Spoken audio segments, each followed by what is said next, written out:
deliberately, purposely ordered them. They ended the program integrity office. So they went from hundreds of people to 6 people. And they said, we don't want you doing program integrity. We just want you doing enrollments.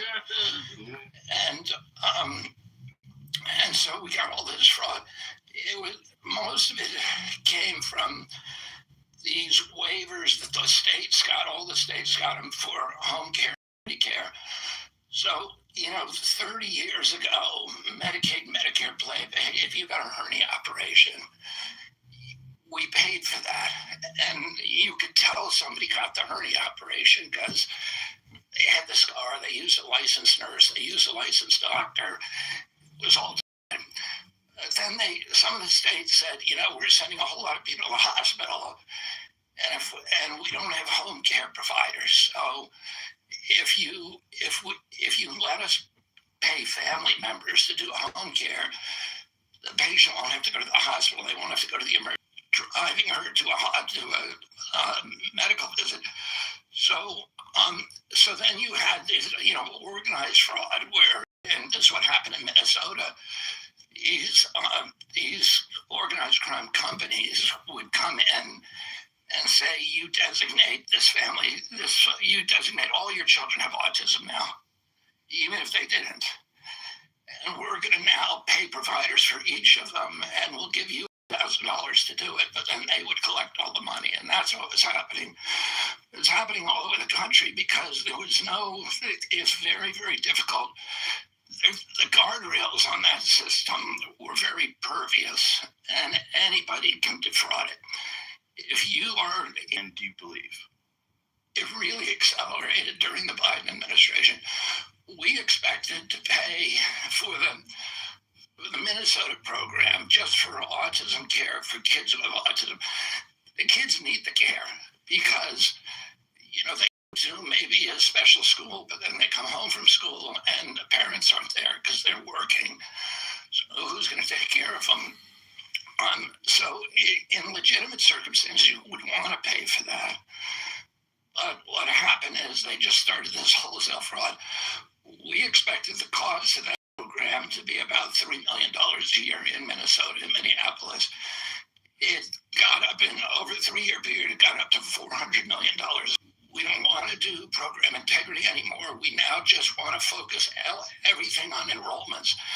In other words, enrolling more people in Obamacare and the programs. And, you could say there was bad motives there because, one, the states don't pay. The states pay a tiny fraction of it, but it's all goes to the federal government. So the states don't really want to do fraud detection because all that money is coming into the state. And then every time you enroll somebody, you're registering them to vote. And so, they may have had ulterior motives, let me put it that way. But, right now what we're doing is we're saying to the states, we have audited you. We believe that 50% of the program dollars you're spending were fraudulent or possibly fraudulent. You show us a corrective action that you're going to take, or we're going to withdraw that money the next time. The money's not being withdrawn from individuals. We're not reimbursing the state for it until they told us. Now, the red states have all said, yeah, we'll do it. But Maine, Minnesota, California, and New York have said, no, we're not going to. Basically, they sent us corrective action that was just, it was ridiculous. So, is there financial incentive?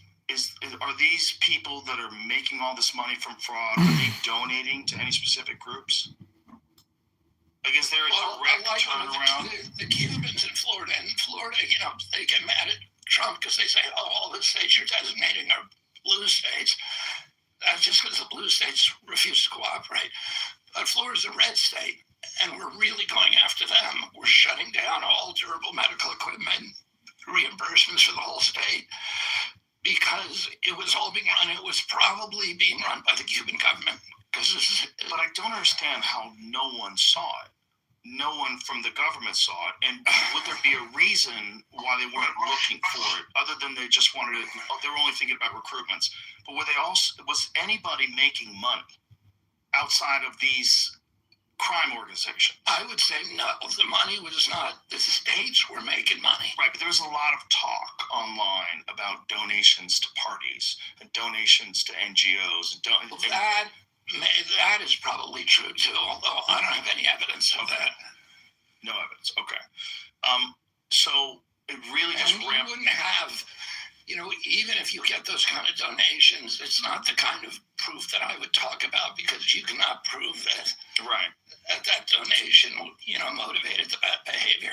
But it really highlights how ideologically captured some people are. That because it's the right wing going after this Medicaid fraud, that somehow or another that fraud is okay. And that fraud's not that big a deal. That there's, what's the all told number that's been stolen from this stuff over if you had to take a wild guess? It's at least $100 billion a year. $100 billion a year. Just from Medicaid and Medicare. That anybody would not want to stop that kind of crime because it's attached to the wrong party it just shows you how weird this country is right now. Yeah, listen, I was a Democrat my whole life. And, one of the things, and then what are you now? Now I'm kind of, first of all, it's illegal for me now to vote in any state. So I don't really have a party affiliation because, they challenge. I was a New York State resident. When I was running, they sued me and they said, "Oh, you don't really live in New York. You live in California." I said, "Yeah, but my driver's license from New York, my law license is from New York. I have an address in New York. My car is registered in New York. My falconry license is in New York. My hunting license is in New York. My fishing license is in New York.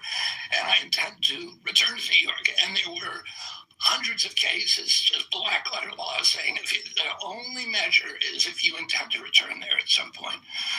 We got crooked judges, and they said, "No, you're not a New York resident."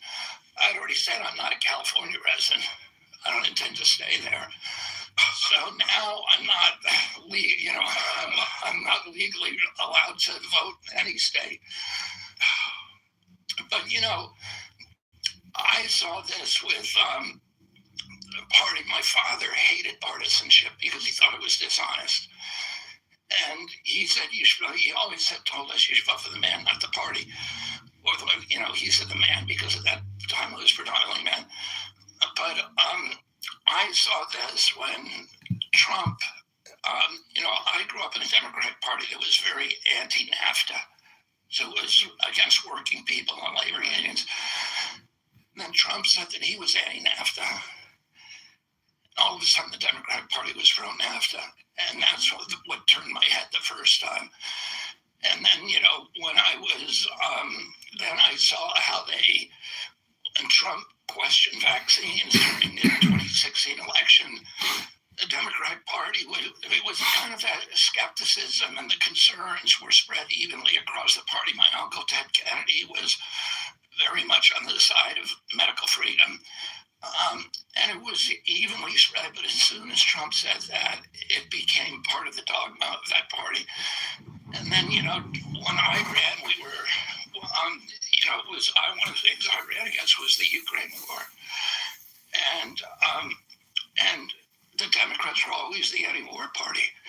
But as soon as Trump questioned that war, they became the pro-war party, and they invited the CIA director to speak at the Democratic Convention, and it just is the party's only agenda is we hate Trump, and anything he says, we're going to do the opposite of it. And it makes me very sad for the party, and I don't think it's a sustainable way to operate. No, there has to be some sort of an appeal to people in the middle that left when things went crazy. Just let us know you're not crazy anymore. Let us know you've abandoned a lot of this crazy stuff. And also, recognize what's good for everybody, right? Hundreds of billions of dollars of fraud is not good for any of us, the whole country. So we should all be together on this one thing. This is terrible. This is stealing from your tax money, all of our tax money. Yeah. Us, American citizens, we should all be united on stopping any kind of fraud. Forget about who's the fucking president and who's going to get responsibility for it, who's going to get the accolades. Like, who cares? Stop fraud. We're all together. You shouldn't have criminals from other countries living here just stealing money from Medicaid. That seems like that should be a bipartisan issue in a rational society. Yeah, and I saw this, the craziness when we did the Tylenol findings, because the science is really clear that, and there are dozens. I read 76 studies over a weekend, and when we were looking at this, and the studies that support Tylenol safety are very weak and they have huge holes in them. There's overwhelming science that says you shouldn't take it, particularly, it's okay normally. You shouldn't take it during pregnancy, and particularly the last days of pregnancy or in the perinatal period, perinatal period, which is immediately after pregnancy. You don't want to take it because the association with Tylenol usage at that point and neurodevelopmental disease are very, very high and pretty clear. And so we issued a warning. We didn't ban Tylenol. We just sent a letter out to all doctors saying, be careful about. We didn't want to ban it during pregnancy because, as bad as it is, it's the best thing. It's better than taking ibuprofen or aspirin. Why is aspirin? Because of Reye's syndrome. It has a clear association with Reye's syndrome, and they all have problems. What is that word, Reye's syndrome? Reye's syndrome, R-E-Y-E-S. What is that? It's, I'm not sure exactly what it does. Put that into our wonderful sponsor, Perplexity. And if you put aspirin use and Reye's syndrome, you'll see. So is this just with pregnant women or with people in general? Pregnant. Pregnancy or young children. Oh. Well, so baby aspirin? Didn't they always used to have children's aspirin? Yeah, I don't know if they do it anymore. Reye's syndrome is a rare but serious condition causing sudden brain swelling and liver damage, primarily in children and teens recovering from viral infections like flu or chickenpox. Become very rare due to reduced aspirin use in kids. Wow. Aspirin. Yeah, I always thought of aspirin as like the most natural and healthy out of all those things that you take for pain. Oh, I think it is pretty safe, but it's avoid aspirin and what's that word? You say it. What is it? Salicylate containing meds in children and teens with flu, chickenpox, or cold. Use acetaminophen or ibuprofen instead. Vaccinate against flu and chickenpox and screen newborns for metabolic risks. So acetaminophen is the issue in Tylenol, right? Yeah. Because I read this terrible story about a lady who died during COVID because she did not from COVID, from Tylenol. She just kept taking Tylenol. Well, Tylenol shuts down your liver if you take enough of it. That's what happened to her. But what I was saying is, when we issued this warning, it was immediately condemned by the Democrats. Oh, here's Trump and Kennedy doing, weird science again. And then you had all of these videos, these viral videos on TikTok of pregnant women eating Tylenol. Yeah, to say fuck Trump. Yeah, it's crazy. I hope they didn't really do it. I hope they were pretending. Because that's so dumb. It's just so stupid. Why would you even want to risk that? Like, how is that not a thing that you just abandon all party affiliation and go, the health of my child, this is science. They're not saying don't take Tylenol. Like, you could still buy Tylenol. It's a good thing to know that if you take too much of something, it's bad. There's a lot of things that are fine if you take 1 or 2 pills. But if you're like that poor lady with COVID, you just keep taking it over and over and over again, you'll die. We should know that. It doesn't mean you shouldn't take aspirin or you shouldn't take Tylenol. It just means know when to take it and when not to take it. And know how much to take. Like, that's all information that everybody should want to be out there. The fact that people want to connect that to Trump and I'm going to take Tylenol while I'm pregnant. Like, oh, is this what, like, imagine the aliens watching us and going, they're not ready. They're not ready for sophisticated time traveling technology. These fucking dopes, like, what are they doing? They're fighting over nonsense. And it's like, it's all heavily accelerated by social media. Yeah.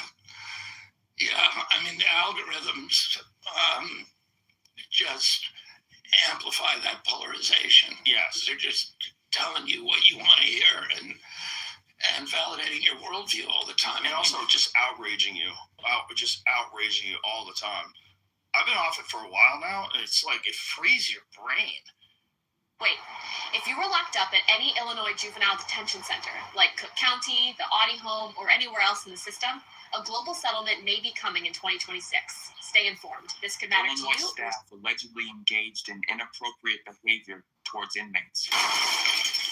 Now more than 600 lawsuits are already filed, just like the Catholic Church and Boy Scouts case. What if my story doesn't count?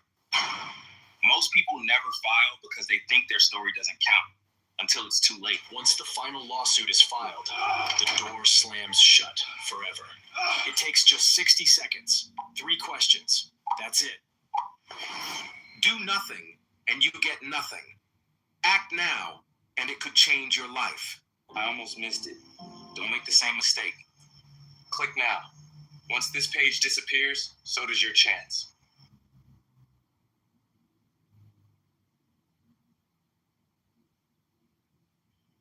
It's like all the weirdness of thinking about nonsense in the world, you're aware of it peripherally, but it's not in your face all day, which I think most people are dealing with a lot more even than I was.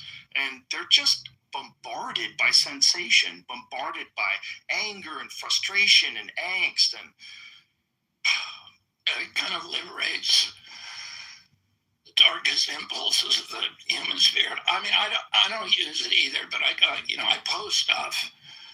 But if I started reading my comments and take them seriously, it was terrible. I genuinely thought when you joined forces with Trump and then Tulsi did as well, I was like, okay, maybe this will unite us more and make more people realize that there's a lot of people that are being left out, that are in the center of all this, and we can all come together and work together. That's what I thought, naively. Obviously, once you guys got in there, it was you guys were MAGA and like health is bad and don't stop the dyes. Like no matter what it was, people were ideologically opposed to you being correct about anything because now you're connected with Trump. So it's like I was watching liberals, the people that are always worried about food ingredients, just dismissing all of this talk about preservatives and glyphosate and red dye and all these different things. It's just an ideological thing. Yeah. I mean, it's dogma, and it's part of it's tribalism. It's these connectors in our brain that evolved over millions of years. Yeah. Was living in these little tribal communities, and now you've got machines that can activate those parts of the brain, and they're being manipulated all the time. Yeah. And then there's a bunch of people that are commenting that aren't even real people. There's that too. There's a lot of manipulation that's going on social media where who knows who's doing it. There's a bunch of different groups doing it, but they're not real people that are outraged. They're not real human beings that are saying these things. And they can kind of shift a narrative into a certain direction sometimes. It's a fascinating time to be alive. As far as what you thought this job was going to be before you got in, and what it became, what was your expectations when you got in? Like, did anything really surprise you? I mean, I try to go into every part of my life without expectations, and just focus on really narrowly on what I'm doing day by day. And that actually makes me a lot more resilient, because if you don't have expectations, you never get disappointments, and so you can never get crushed. And but I would say that I have not spent a lot of my life hanging out with Republicans, and what I imagined that they were talking about is exactly the opposite of, now I'm in an administration that is surrounded by immensely talented people, and immensely idealistic. And, I always imagined the Republicans would get together and they'd be thinking about how do we screw the poor and how do we, reduce the effects on the rich. And they're just narrowly focused on how do we solve these big problems, how do we make our country work. And the level of idealism that I see at every level in the White House and, in my agency is inspiring. And then the level of the capabilities, just the competence of the people who I'm surrounded with. I think the thing that shocked me most was how bad the agency was, how, just how inefficient, how nobody seemed to care that people were getting sicker and sicker. Nobody was taking accountability of the fact we're the health agency, and yet we have the worst health and we're the richest health agency in the world. I think HHS is the sixth biggest country in the world. If you look at its budget, it's got the biggest budget in the federal government, bigger than the defense budget, and yet we are absolutely miserable at what we did. I mean, we're literally presiding over this cliff where every American is where people are just 77% of American kids can't qualify for military service. And nobody's asking, why is that happening? When I was a kid, the typical pediatrician would see one case of juvenile diabetes over a 40 or 50-year career. Today, 38% of teens are diabetic or pre-diabetic. So 1 out of every 3 kids who walks through this office door, why isn't anybody noticing? As the autism rates have gone from 1 in 10,000 in 1970, and people knew what autism was. They knew what it looked like in 1970. They did the biggest epidemiological study in history to answer the question, what is the percentage? And they came up with 0.8 per 10,000. So less than 1 in 10,000. And today it's 1 in 31. In California, it's 1 in 19 and 1 in 12.5 boys. That's crazy. We are, That's so crazy. 1 in 12.5 boys is crazy. And when my uncle was president, I was a 10-year-old boy. We spent 0 on chronic disease, 0. And today we spend $4.3 trillion a year. And it's the fastest growing item in the federal budget. And it's existential. We can't sustain it. And the Republicans and Democrats have been arguing for years about whether we do the single payer or Obamacare, this or that. It's all about throwing money. Who gets to keep the money? And we're throwing in a system that's completely broken. It's not a healthcare system. Getting sicker and sicker. It's like changing deck chairs on the Titanic. Why is nobody focusing on how do we get people healthy? Because that's how you solve the healthcare cost problem. Right now, 40 cents out of every dollar that you spend in federal taxes is going to healthcare, and about 90% of that is chronic disease. So, it's clear, and Americans don't want to be sick. They're being made sick. The obesity rates have gone from 5% in kids when I was a kid, now close to 20%, and in adults, 70% of adults are obese or overweight. That was not true when we were kids. And it's not because Americans got indolent or lazy or hungry. It's because they were being mass poisoned. And, the vested interests that are making money on keeping, everybody makes money on keeping us sick. The food companies make money on getting us sick, but pharma makes money on keeping us sick. The insurance, you would think insurance would want to keep you well, but it doesn't. It actually makes more money if more people are sick. The hospitals. Why? How does the insurance company make more money if people are sick? Well, think of it this way. If you're Lloyd's of London, do you want one ship, and you're insuring all the ships in the ocean? Do you want one ship to sink a year, or do you want 1,000 to sink? If 1,000 sink, everybody's going to be paying you premiums to insure themselves against that eventuality. And you're making money on the friction. So you're making the money that comes into this. You're making your money on the money that comes to the system. So the more that you pump up that volume of money, the more you make. So, nobody is interested, nobody is economically incentivized to make people well, and we are not going to get well until we align those economic incentives with the health outcomes that we want, which is nobody gets sick. We end the chronic disease epidemic, and that's what we're doing now. We're trying to realign all those perverse incentives that reward you. For example, the medical system pays out on fee-based service. That means that the more tests the doctor orders for you, the more drugs he prescribes you, the more contact he has with you, the richer he gets. So he is not incentivized to get you well. We ought to be paying him a flat fee at the beginning of the year and saying any cause from this patient, the rest of the year come out of your pocket. And then he's like, okay, how do I get this guy from getting sick? And he starts studying nutrition books. And, that's actually an interesting idea. It seems so captured at this point. It would be difficult to unravel all that.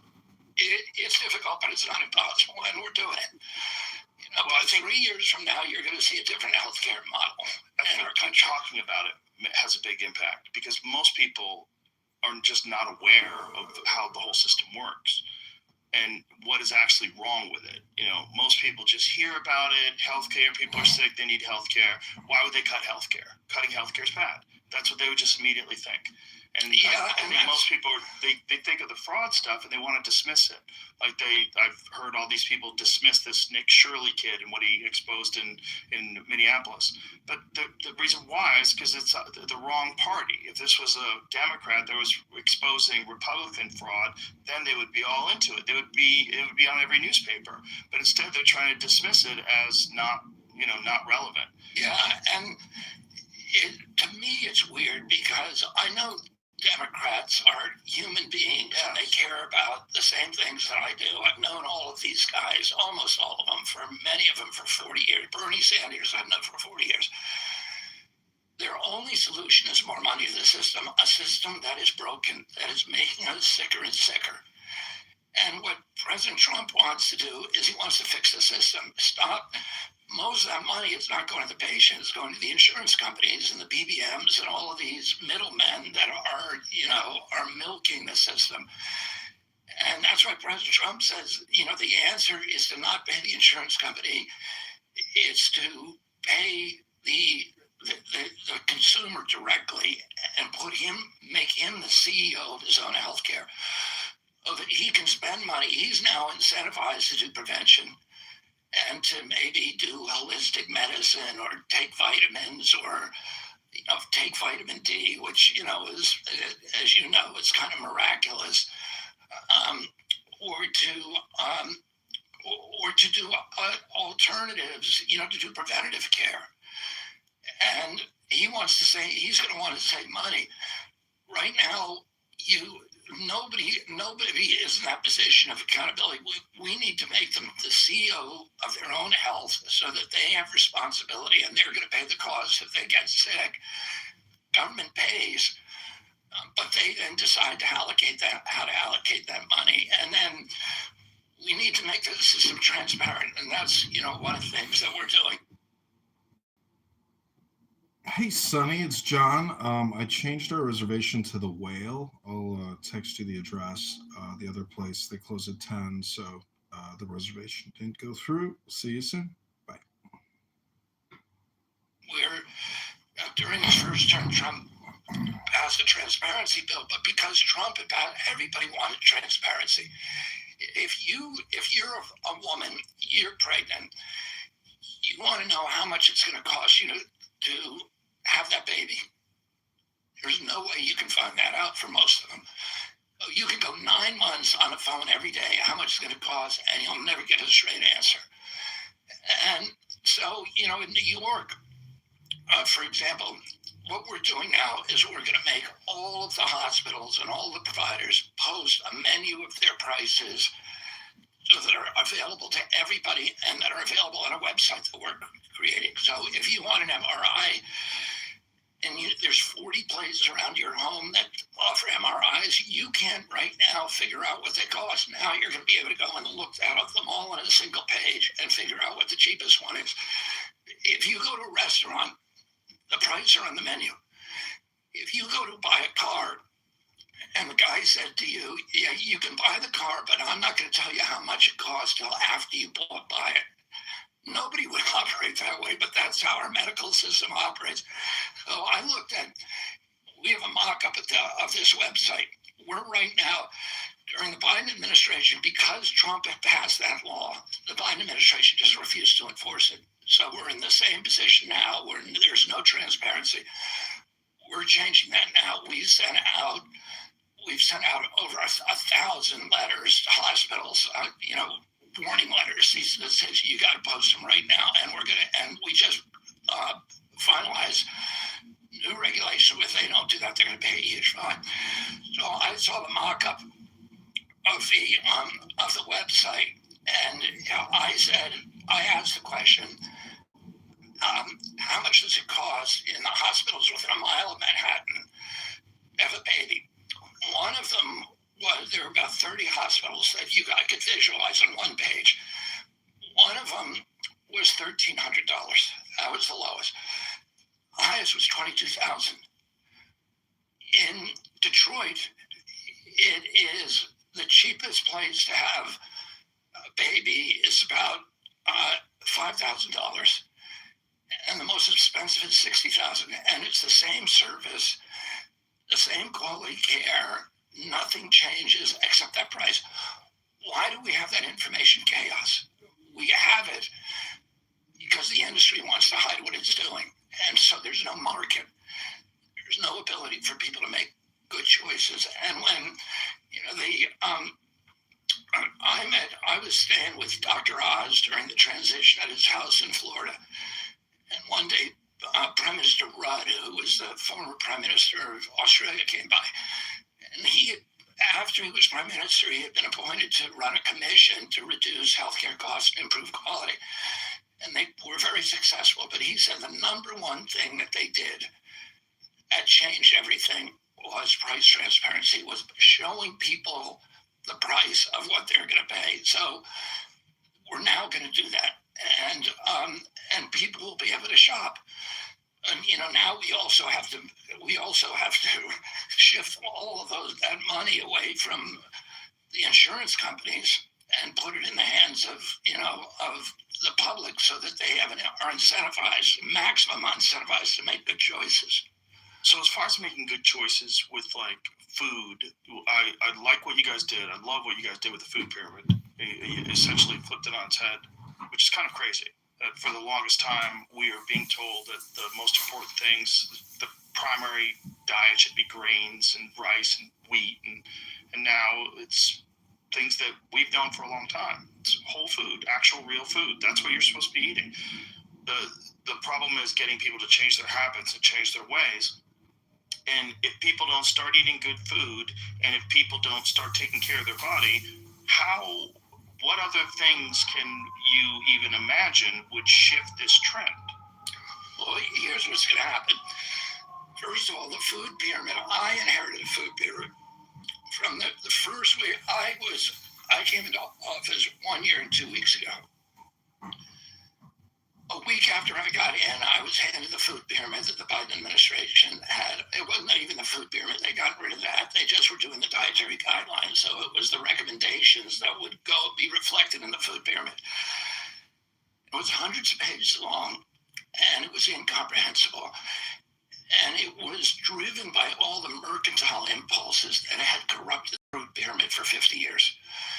And it was written by lobbyists. It was written by the food industry lobbyists, and the same impulses that put Fruit Loops at the top of the food pyramid, which isn't even a food. Fruit Loops were at the top. Fruit Loops were at the top recommendation of the food pyramid. You can ask them to look up the old food pyramid. I need to see where Fruit Loops stand. Don't they throw some vitamins on Fruit Loops? Isn't it like vitamin rich? Oh yeah, as if that's good for you. That's So, They right? add vitamins. You Do they even add add vitamins to cyanide, and it's not going to make it any better for you. No, I'm joking. Obviously. But But it was a ridiculous. So so how did then what we did is we got the best nutritionists in the country, and we got Mark Hyman, and we got the nutritionists from the best universities in the country, and we put them all in a room. And I thought it was going to take a month. It took 11 months because they fought over every recommendation, and everything is cited in source so that we know we have good science. But some of the stuff, because of regulatory malpractice all these years, some of the studies simply haven't been done. So there are knowledge gaps which we should not have. So now we have a food pyramid, and because of the old food pyramid, people didn't like the food on it, and they were going to ultra processed food, which was okay on the food pyramid. So now 70% of the food that our kids eat is ultra processed food. 70% of the calories they get, and it's just poisoning them. And they took off the good stuff like whole milk, which is nutrient dense, which is feeding their brain. We have 2 generations of kids that grew up without milk, without the proper nutrients for their brain. We have the first country in the face of the earth that has chronic obesity, and in the same people, malnutrition. So you have immensely obese people, and they're malnourished. They're medically malnourished. It's because the food pyramid was so messed up. So what's going to happen now, Joe, is that we are going to be able to drive that. We're going to be able to change dietary culture. Just the food pyramid is going to change dietary culture. And here's how. Brooke Rollins, who's an incredible USDA secretary, she administers $405 million a day. She gives out the food subsidies, so school lunches, the WICS program, the SNAP program, Indian Health Services, and all of these other programs. And so those programs now are going to get good food because the dietary guidelines dictate what they can and cannot feed kids. The military and the VA also are changing now. This week I met with a guy, Chef Robert Irvine, who is a television chef. He's been hired by Pete Hegseth to come in and change all the military meals. Military, and he's already on 5 bases. By the end of this month, he'll be on 20. What he's done is the food that we give our military is so bad, they won't eat it. So they're going out and they're spending their money on fast food. And fast food is not cheap. A Big Mac meal costs $12 to $14. It's not a cheap meal. You can get a really good food for that price. You could feed yourself the whole day for that price with good food. Mark Hyman's new book has a diet, $10 a day diet, 3 meals, great food. Anyway, Robert Irvine has gone into these places and he gives them all fresh food, almost all of it locally sourced. As it turns out, it's cheaper. The military is spending $18 a day for 3 meals for each soldier. He's spending $10 a day and giving them real food, good food. And the lines now are around the block and nobody's going to fast food. Everybody's fighting to get in. And what he says is it doesn't cost more. We don't need any more money. We just need to buy smarter and to be smarter about how we do it. And, we're going to be able to do that. One of the things that we're doing with the dietary guidelines is the SNAP program. SNAP, we have 20 states now that have applied for SNAP waivers and have been granted so that you can no longer get candy on SNAP. You can no longer get soda. That was 18% of SNAP purchases. So we are taking the 63 million poorest kids in our country, giving them taxpayer-funded diabetes. And then 78% of them end up on Medicaid. Many of them are being treated for diabetes, so we're paying to give them the disease, and then we're paying to treat it for the rest of their lives. And we're changing that, and one of the things that Brooke is doing is she's going to require that any retailer that accepts food stamps has to double the amount of real food in their establishment. We're working with farmers, we're working with entrepreneurs to make sure every American kid get high-quality food that is affordable.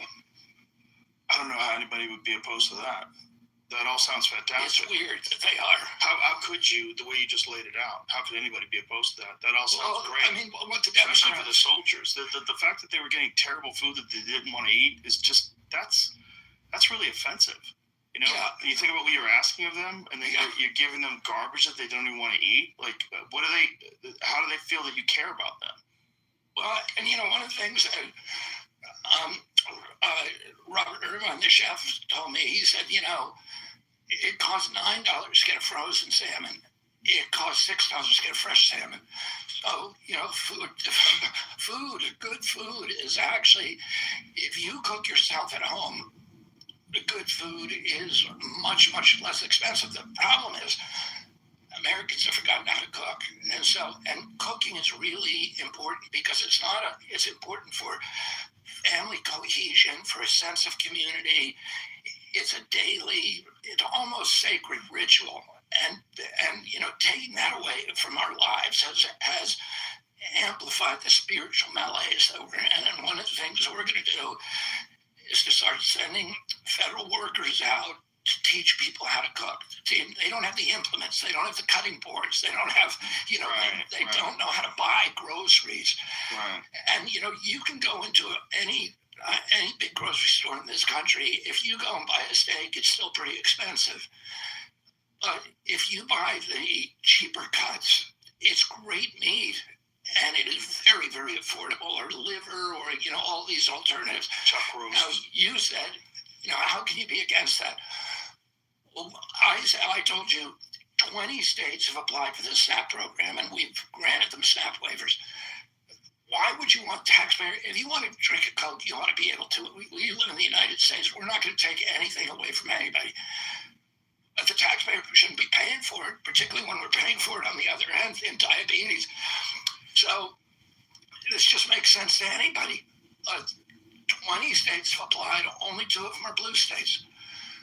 Why? The Bernie Sanders has been fighting for this for years, but Vermont won't apply for one.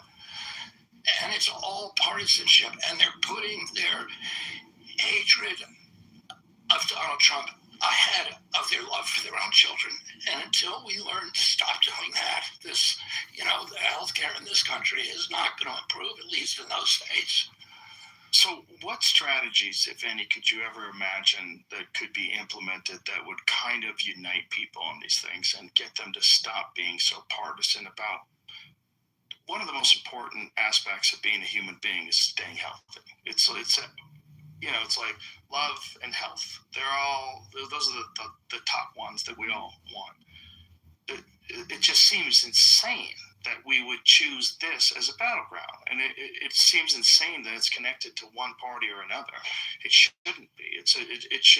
We should all be united on at least this. And I think if people were a little healthier and they were a little more fit, they'd probably have a lot less anxiety, probably a lot less conflict when it comes to political disagreements. Things could probably work out more amicably, especially among friends. It's like having good health improves virtually every aspect of your life. Yeah, I mean, for everybody. I'd say 2 things. The food ties directly into your mental health. Yes. And we now know that it's so well documented that there's a gut-brain connection, and that depression, ADHD. Chris Palmer up at Harvard is dramatically reducing the symptoms of schizophrenia simply by changing people's diets, using a keto diet. There are dramatically, like what kind of percentage? Losing 30% of their symptoms. Really? Just from keto. From keto. What about, have they done anything with the same thing is true. I mean, there's a big paper about to come out on losing a bipolar diagnosis, kids who lose bipolar diagnosis simply by changing their diet. We know that ADHD is driven by all these food dyes and stuff, and that's very well documented. But there's all of these, you go on the internet and you look for studies that show what happens when you change the food in prisons and juvenile detention facilities. And they'll put it in one wing of the prison, they'll put good food, and then they'll put the standard food in the other. and the level of violence goes down by 40, 45, 50%. The use of restraints in juvenile detention facilities goes down 75%. The number of incidents dramatically drops. And so it's a public safety issue in the prisons. And, I've been meeting now with all the prisons. Prisons have a real problem because the state prisons are allocated 60 cents a day to feed the prisoners. And it's all, for them, it's all about shelf life. So they're just feeding them the worst kind of poison that you could possibly, it's all just chemicals. Oh my God. But, well, we've kind of given up on the idea of rehabilitation. It's just all about punishment, and then. But this is also public safety. It's guard safety. Of course, yeah.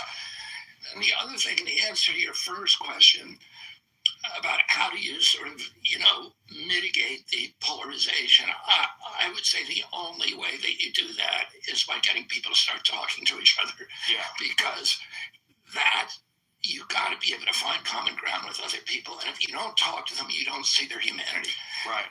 And, that's one of the things that you do that is so great, which is you bring a lot of people on here who you disagree with, and you have a civil conversation about them, and you show your curiosity about them, and you get to hear their rationale. And a lot of times I'll listen to somebody on this show, I'll say, I don't like this guy.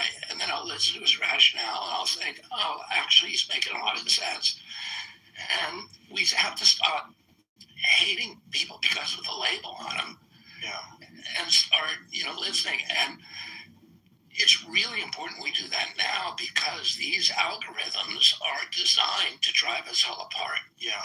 And, we've always had political polarization in this country. I mean, I grew up during the 60s and, there were bombs going off and people being shot and, it was very, very violent and vitriolic when my dad was running. And the polarization probably was the worst since the American Civil War. But today, when it is amplified by the algorithms, it's hard to see where it's going to end up in a good place unless we start learning to talk to each other.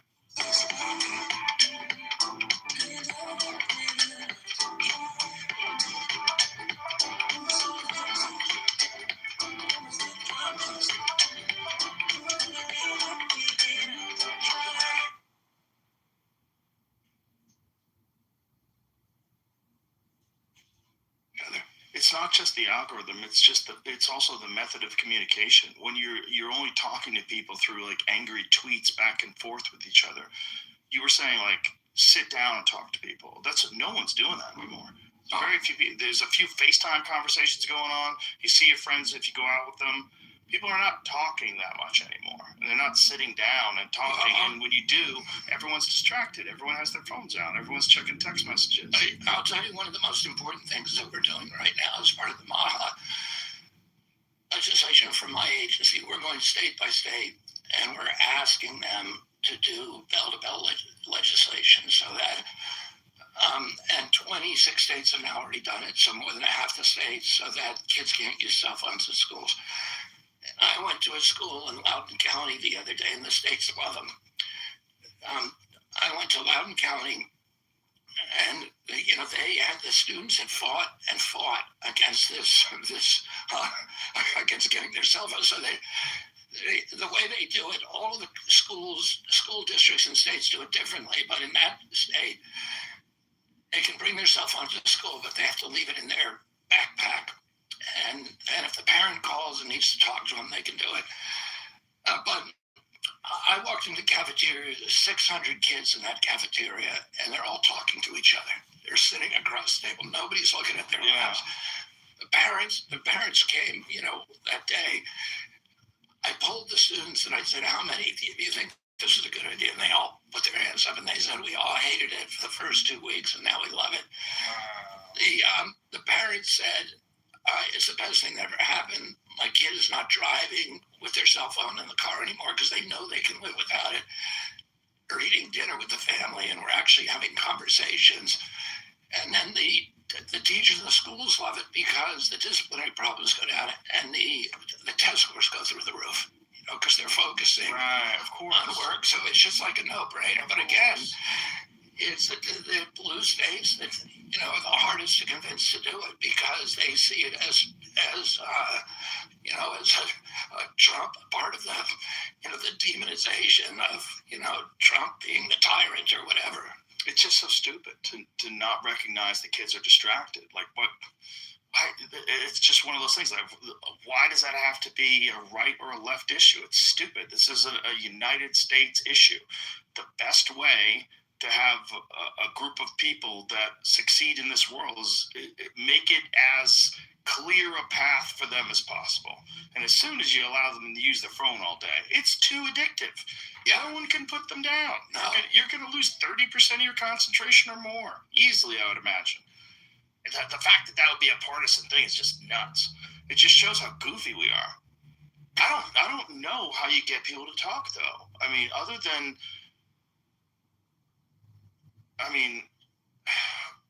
I do it on a podcast, but that's my job. I don't know how many conversations I'd be having with people who I was politically opposed to or ideologically opposed to, or just didn't see eye to eye with them and wanted to know how they think. I don't know how many opportunities I would ever even get to do that. What you're doing is so important. And now, there's 1,000 people imitating you. Many really good podcasts.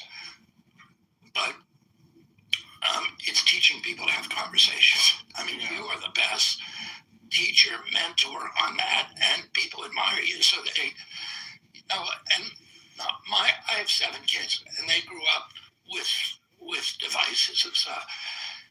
And I would look, I'd slap them out of their hand, and also they couldn't concentrate on long points, long conversations. They're like, get to the point, like, I only got 5 seconds. You got to make your point. And then I see them sitting for 3.5 hours and listening to a Rogan podcast. That was a cultural phenomenon. That was a cultural change. This generation of kids, I have so much hope for because they grew up with that. And, they want it. So I do have a lot of hope that we're going to be able to do this. And then, I think Charlie Kirk did that too as an example to a lot of those kids. Because whether you agree with him or not, and he had very strong opinions that people, consider terrible. But the one thing that he really did is he talked to people he didn't agree with, and he always gave them the microphone and allowed them to amplify their voice. And then he had a civility, and he talked to them, and he used logic a lot of times destructively, but not in an angry way. And so I think, he was teaching people how to have conversations again. You're teaching people how to have conversations again. And it's, I think that's, one of the big hopes that I have for the future, that people learn to talk to each other with people with whom they disagree. It would be nice, but there's also a real, genuine problem today in the marketplace of outrage that a lot of people, a lot of their podcasts are just focused almost entirely on outrage and of like having arguments and screaming matches with people, putting people down and not having civil discourse, but trying to win, trying to dominate someone in an argument, trying to squash people. And I guess in a sense, some of that is really good because it exposes bad ideas, but it just encourages that kind of discourse where if someone's ideologically opposed to you, they are the enemy and you want to destroy them. And I'm like, okay, they're just a human being. Like, find out why they got to where they are. That is a different perspective than you have, and why you got to where you are, and try to figure out if there's some middle ground in there. Like, what do you believe? Like, why do you believe that? And find out why, and ask them, and don't cut them off. Let them talk. Let them express themselves. Help them if you can. Try to figure out what makes someone actually think, instead of just thinking that your ideas are a part of you. They're just ideas. Like, they're not you. Like, some ideas you can hold in your mind and they're bad for you. They're bad. You haven't examined them. You're acting on them like they're doctrine. And then you're stuck with that idea because you've already espoused it so many times. You don't want to be a flip-flopper. And so people get mad. And you get this weird cycle of shitty communication, and nobody ever breaks out of it, and nothing ever gets done. And there's no common ground is ever achieved. And the only way you're going to ever break that is to stop talking to people like that. You got to just talk to them. Instead of talk to them like they're the enemy, just talk to them like they're a fellow human being about some ideas, and just treat them with respect. Talk to them like a person that, in any other circumstance, maybe even could be your friend. Just talk to them. People can do that. It's possible. It just takes discipline. You have to learn how to do it. Took me a while. Took me a long time to learn how to talk to people better, but it can be done. And but it's technique that is prevalent as that kind of vitriol is in the podcast world. right. It is incomparable to what's happening on television, because there are no conversations on television. Right. That's more of what I was getting at, honestly, is there's some shows that do that, but like some of these CNN shows, it's just these crazy ideological battles. And yet also, guys, pro tip, you can't have fucking 6 people at a table all yelling out for 7 minutes. You don't have enough time to get a real point across, and it becomes a battle of like who's got the best prepared sound bites, or who's got the best snarky quip. It's stupid. It's a stupid way to talk about things. I mean, Cheryl went on The View. Yeah, The View, and it was that. It wasn't like you say, like let's have a congenial conversation with people, and allow them to express themselves and to be fun and funny and Yes. Yeah, well, just have a conversation with someone. If you disagree with them about certain things, like they disagree with her, it would have been far more productive to have a one-on-one conversation instead of this gaggle of hens squawking all at her. It's just like you see it over and over again when they oppose somebody. It's like they're all chiming in, and it's just not the way you could ever thoroughly cover a subject, and they're limited by their format. That format is very limiting. It's a shitty format where you go to a commercial at predetermined times, period, no matter what. Like maybe you got a little leeway here or there, but you're going to get that commercial in, and that's crazy because if you're in the middle of talking, a lot of points take a long time to flesh out. Like just think about all the stuff you just explained about Medicaid. Imagine if you try to do that, and you can't do it, and they would try to stop you. You're too in the weeds. No one's going to pay attention to this. It's like, I don't think that's true, and I think we've learned that because of podcasts, because there was no production, there was no executives, there was no one there. People were just putting on a webcam and talking, and so we realized people actually do like conversations still. They just don't get a lot of them, not real ones. You get interviews where someone has a sheet of questions. You get where someone is, playing a role. You're playing a role of a person who interviews people. You don't really give a shit about what this person has to say. But people do want connection. They still do. And the fact that we don't get it from social media, but most of our time is in social media, is just accelerating this detachment we have from each other. And that's what people have to get past. I don't know how to do it. To tell everybody to start their own podcast.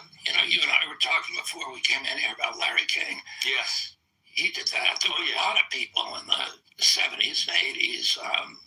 David Susskind and, all of these other people who were actually having conversations. Yeah, Larry King was great. I love when he asked DJ Khaled, how'd you gain all the weight? What did he say? He said, I ate too much. What do you want me to say? That's such a crazy question. How did you gain all the weight? Like, what, Larry? What are you talking about? That's crazy. That's a wild question to ask someone. But, he would just have a conversation with you. And I think people have a hunger for that. And a lot of this infighting comes from no face-to-face communication. I think when people get a chance, especially if it's not performative, that's part of the problem with the Charlie Kirk stuff or some of the other things that people do in front of a crowd. Things become very performative where there's a bunch of people watching and cheering, and then how the audience feels, and you play to them a little bit that's probably not the best way to talk about stuff. And I think human beings naturally understand one-on-one conversations. We've had them for all of human history. So when you get a chance to hear people talk one-on-one for hours at a time, it expands your understanding of the world. Like, now I know how you feel about things. I know, at least for this brief 3-hour conversation, I get more of a sense of how you approach things. And then people put that into their own mind and go, maybe I should approach things a little bit differently. Maybe I should think about things a little bit differently. And we miss that. We're missing that. And social media robs you of that. It gives you the exact opposite of that. Yeah.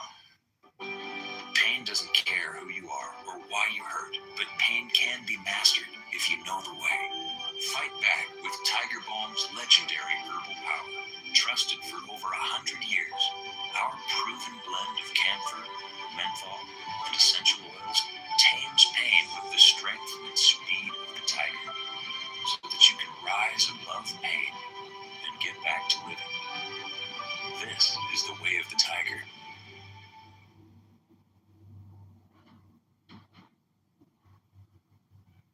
I asked my husband, when did you get so big? His confidence hits different with Rougiette Ready. It dissolves under his tongue, works in 15 minutes on average, and can last for up to 36 hours. Rougiette Ready is the first ED formula with apomorphine, which helps fire up arousal signals in the brain, combined with sildenafil and tadalafil to amplify arousal and performance, not just blood flow. Honestly, he gets harder erections, he gets bigger erections, and yes, we have better sex. It's also up to 3 times stronger than generic ED meds, and 81% of men say they prefer Ready over other ED treatments. Now, I get why. He gets prescribed 100% online. It ships discreetly to our door, and it starts at just under $8 per dose. Fast-acting, long-lasting, built for confidence. Check out Rougiette Ready today.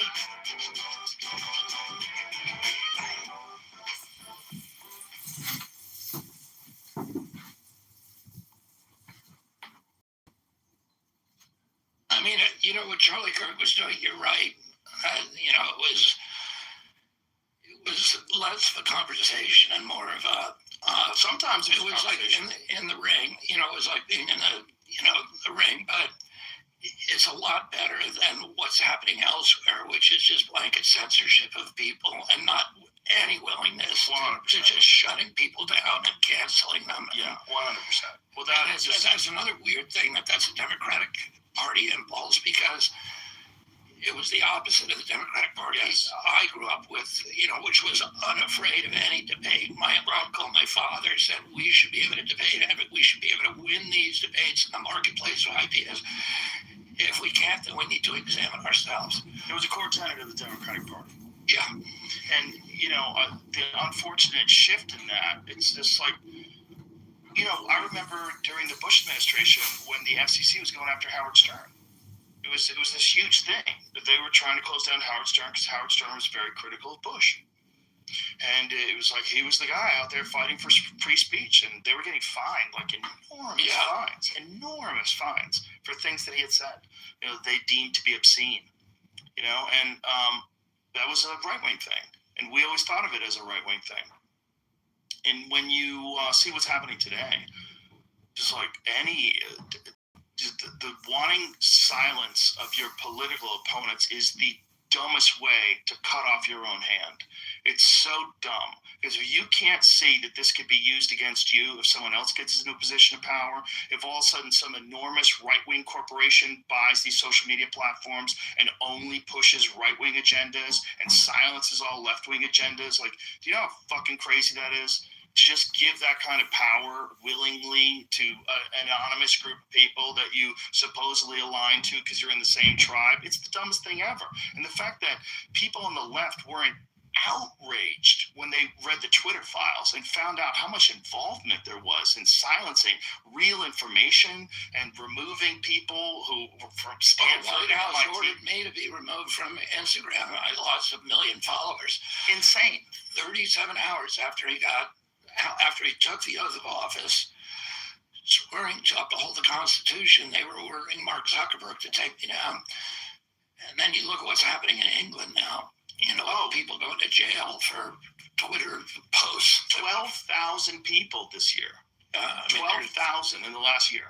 And the Magna Carta was, written, and now it's just a dictatorship. Well, they got rid of trial by jury, except for murder and rape and a couple other things. Now it's just a judge. So, whatever it is, if it's a social media infraction, there's no reasonable, judge by a jury of your peers. No, you're getting judged by a judge. And that's the Soviet system. It's like Kafka. I just can't believe how quick it happened. When you look at the social media arrests, they were always disturbing. Like if you go back even 4 or 5 years, they had quite a few of them a year. But it really ramped up over the last year or so. And it's just insane to watch. And a lot of it is criticism of immigration, like legitimate criticism of immigration and legitimate criticism of crimes that have been committed. And people outraged, which is completely normal. But instead of doing anything about that, they want to arrest people from complaining. And it's just really weird to watch. And it's going to get worse with the AI.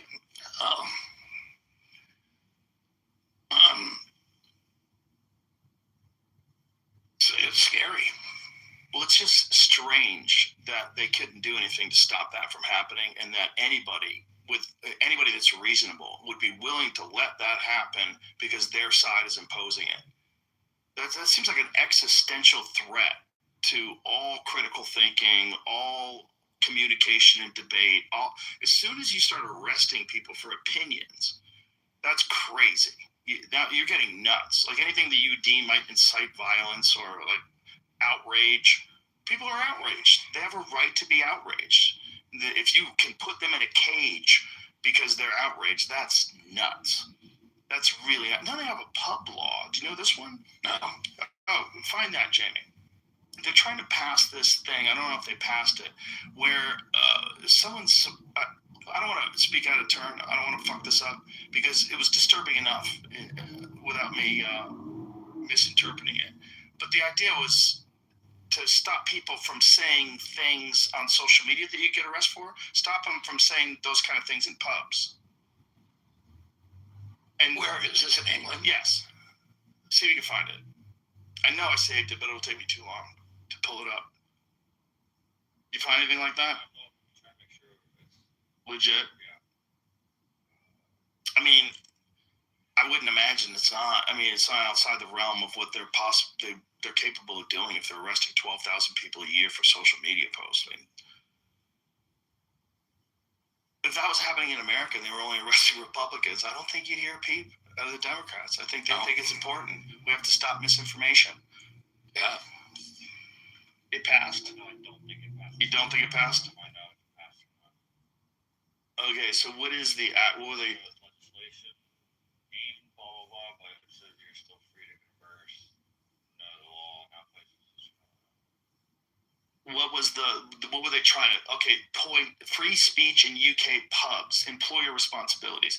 It requires employers to take reasonable steps to prevent staff from experiencing harassment by third parties such as customers. Well, that's normal, right? You don't want to be harassed by concerns have been raised that debates on, for instance, gender identity or political matters could lead to staff complaints, resulting in patrons being asked to leave if the behavior is deemed aggressive or harassing. It should not be misinterpreted as a ban on lawful, polite, or controversial speech. Who's to decide what's controversial, though? Third-party harassment legislation focuses on addressing harassment rather than banning specific topics of conversation entirely. Just any regulation of conversation is nuts. If it's one thing you're harassing the staff, I've never known a pub owner who would allow people to come in and harass his staff. He already has an economic and management incentive to not allow that. It's not the kind of thing you need to legislate. But to say that someone doesn't feel safe if people are having a civil conversation about gender identity, you don't feel safe if you work there, and that you're getting harassed by people's opinions that you don't agree with. Well, that's where things get weird, because then as we've seen, there's a lot of people that they get really triggered about a lot of things that are pretty normal for most folks. Microaggressions, dumb shit. There's a lot of people that just want to be offended, and if this is a law, that could lead to a lot more problems. It's just a slippery slope, and they're not going in the right direction. And I don't know how they course correct if they've fallen this far that quickly. 12,000 arrests is crazy. That's a crazy amount of people go to jail for social media posts. And it encourages self-censorship, so you don't get a real sense of what people want or don't want. Because people don't want to be involved. They don't want to go to jail. They don't want to take a chance. The framers of the Constitution put free speech was everything to them, and they put it in the First Amendment because they knew all the other rights and guarantees were dependent on it. If you have a government that can silence its opponents, it has a license for any kind of atrocity. It's just shocking that all other Western nations haven't adopted that. Well, most of them don't have constitutions. So crazy. It's just so ridiculous. It's so ridiculous that free speech, which is like, we all agree, especially in America, it's one of the most important things. The only way to find out what's real and what's not. You gotta let people talk it out, you know? I mean, when you're living in a world where the government has the power to dictate what's real and what's not real, and they don't have an obligation to be correct, you got a real problem. And if there's no consequences for them being incorrect and they've silenced correct speech, they've gotten away with something that's real slippery and real dangerous. And when there's a lot of money involved and a lot of businesses involved. I typed it into Perplexity, and this gives a little context on it. Because the pubs were The pub thing, Yeah. reverses a 2013 removal of third-party harassment liability, making pubs liable if staffs overhear comments deemed harassing based on protected characteristics like sex or race. Critics call it a banter ban, fearing landlords will police conversations to avoid lawsuits, chilling speech in social venues. It makes it sound like if someone was doing that, the business was getting in trouble Mhm. versus the person who was saying it. Right. So they removed a third-party harassment liability. So they removed the pub owner being So they did. in trouble. Yeah. They removed that. It says it passed. I was looking it up. It said it passed a couple months ago. So that makes pub owners liable again. Uh, So removed a 2013 removal of third-party harassment liability. made them liable. I think it's back to reverses making them liable. No. It reverses the removal of the third-party harassment liability. So they removed the liability, now making pubs liable. So it now makes them liable if they overhear comments. So what this does is it encourages the pub itself to censor people, which makes sense.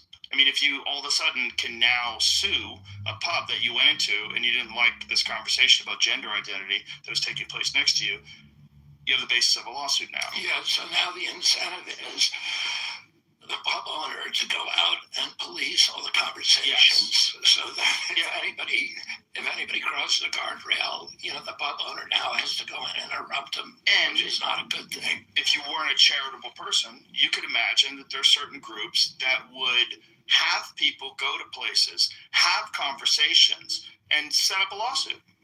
Yeah. You could commit fraud. If the pub is liable, you pay some kook to go in there and start yelling about transsexuals, and then next thing you know, you collect the lawsuit. That's not outside of what I think a shady person would do. If you think about what you've just talked about with all the Medicare fraud and all the other fraud that we know has happened in the world, this is a giant loophole. This is a giant loophole for people to come in and sue people and silence everybody's speech. And the fact that this is not being recognized, it's very disturbing that people don't understand human behavior. It's very weird they're willing to accept this kind of stuff.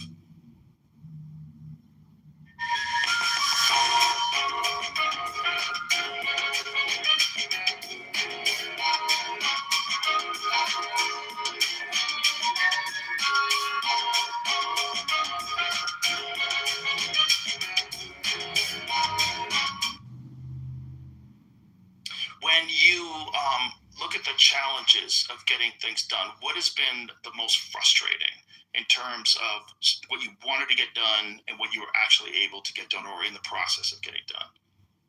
I mean, I've been surprised by how much President Trump has supported me on this stuff, because I'm going after the biggest, big pharma, big insurance, Big food.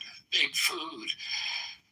And these have all been, those are all taboos for every administration, Democratic, Republican. There was little incremental things that you could do under Democratic administrations, but nothing like this ever happened. The agreement we made with the pharmaceutical industry could not have happened under any other president. The MFN agreement, the most favored nation, and the way that worked is, we've been paying for the last 40 years the highest price in the world for medicine. And so we have 4.2% of the world's population here, and over 70% of pharmaceutical profits and revenues come from the United States. Why is that?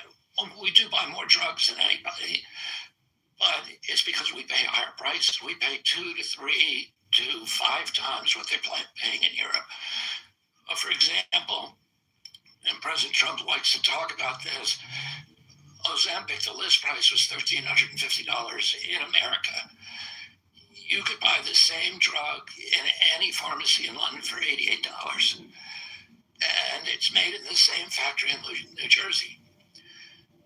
And the reason that was allowed to happen is the Europeans just said, we're not going to pay anymore for it. They would set the price, and that was the maximum. There's a lot of drugs they don't have. There's a lot of cancer drugs they don't have in Europe because they just wouldn't pay the price. And so President Trump, every president has vowed to stop this. Clinton tried to stop it. Obama, Bush, all of them tried, and Biden all said we're going to get rid of the MFN price, and none of them did anything on it. And President Trump literally called me sometimes once a day, called late at night, 11:30 at night, and say, where are you on MFN? And we ended up getting it seemed to me even, it seemed insurmountable. But he said, I'm going to use tariffs. I'm going to force the Europeans to raise their drug prices. And because we had enough leverage on the pharmaceutical companies because of our Medicaid, Medicare programs, we could pretty much force them to lower their prices. But it would put them out of business. So, and he didn't mind. He wants us to continue to be the center for innovation in this country. And he also wanted the companies reshore all their production so that we're making all the drugs here and they're not making it elsewhere in the world. And so we sat down with them for months, and we came to agreements with 16 of the 17 pharmaceutical companies. Now Americans are getting the lowest prices in the world. If somebody lowers a price here, we get that price or lower. And people can get that today on Trump RX. They can go for the most popular medications and get the cheapest price in the world. And not only that, but the pharmaceutical industry, because we gave them certainty and because President Trump forced the European countries to raise the price that their citizens pay for drugs, the companies actually did well. They increased stock values by 1.3 trillion among them. And they've all agreed to onshore their production. So Lilly is building 6 plants here, new plants, including one of the biggest API facilities in the world. Has the API are the pharmaceutical ingredients that we ran out of during COVID. We need to be making them here because otherwise other countries can blackmail us. Pfizer, Merck, they're all building big facilities here, and drug production is now going to come to the United States. We are going to be the center of the world in terms of drug production. And those negotiations were very, very tough, and they were extraordinarily complex. We have a really good suite of talented individuals, high caliber individuals who've left billion-dollar businesses. One of them is a guy called Chris Klump, who's immensely talented. He walked away from a company that does data management for 85% of the hospitals in this country, and he walked away from a billion-dollar company, divested, lost a lot of money to come just because he wants to improve things. He ran the negotiations, and the pharmaceutical companies fell in love with him because they realized they could trust him. And we worked out this extraordinary agreement where now Americans have gone from paying the most If you were locked up at any Illinois juvenile detention center, such as Cook County, the Audie Home, or anywhere else in the system, a global settlement may be coming in 2026. Illinois staff allegedly engaged in inappropriate behavior towards inmates. Now more than 600 lawsuits are already filed, just like the Catholic Church and Boy Scouts case. What if my story doesn't count? Most people never file because they think their story doesn't count until it's too late. Once the final lawsuit is filed, the door slams shut forever. It takes just 60 seconds, 3 questions. That's it. Do nothing, and you get nothing.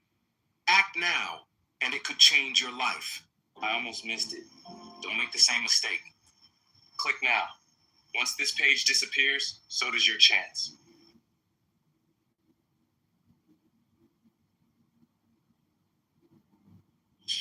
In the world for drugs, to the least in the developed world for drugs. And that's going to change everybody's experience. You know? Can I ask you how that applies? If someone is it the same if someone has insurance or if they don't have insurance? Like, how does insurance bill it versus how does someone buy on their own? It's going to lower price for everybody. Anybody can go on Trump RX, whether they have insurance or not, and they can get it there. And they would buy it themselves. Yeah. And so it'd be at a substantially lower price than they would have had in the past. Exactly. Like they buy it themselves. But what if people are just getting it through insurance? Do they? Again, you know, then does insurance lower it as well, or does the copay is lowered. Okay. And you know, we had the first woman to buy a drug on it. The first customer was a woman who has been trying for years to do IVF. The drug cost $4,000. Now I think it costs, something like $600. Really? So it's going to allow, women. 1 out of every 3 women in this country does not have as many children as she wants, and she can't have more. And IVF is going to be really important because our birth rates just dropped. I mean, dramatically this year. They dropped to 1.75. So. Yeah, people don't understand that. You know, we've had a few conversations on this podcast about population decline, and most people are not aware of it. They just see how many people are on the highway. They think we're overcrowded. They don't understand this replacement number that we're going to need unless we want our population. The U.S. is in a different situation than other countries. Japan is in total crisis. Right. China is in an existential crisis because, its population is going to drop dramatically. South Korea? But, people want to immigrate here so we can make up the deficit through immigration. It's going to, we have that advantage, but, it's still the birth rate has dropped. It dropped to 1.5,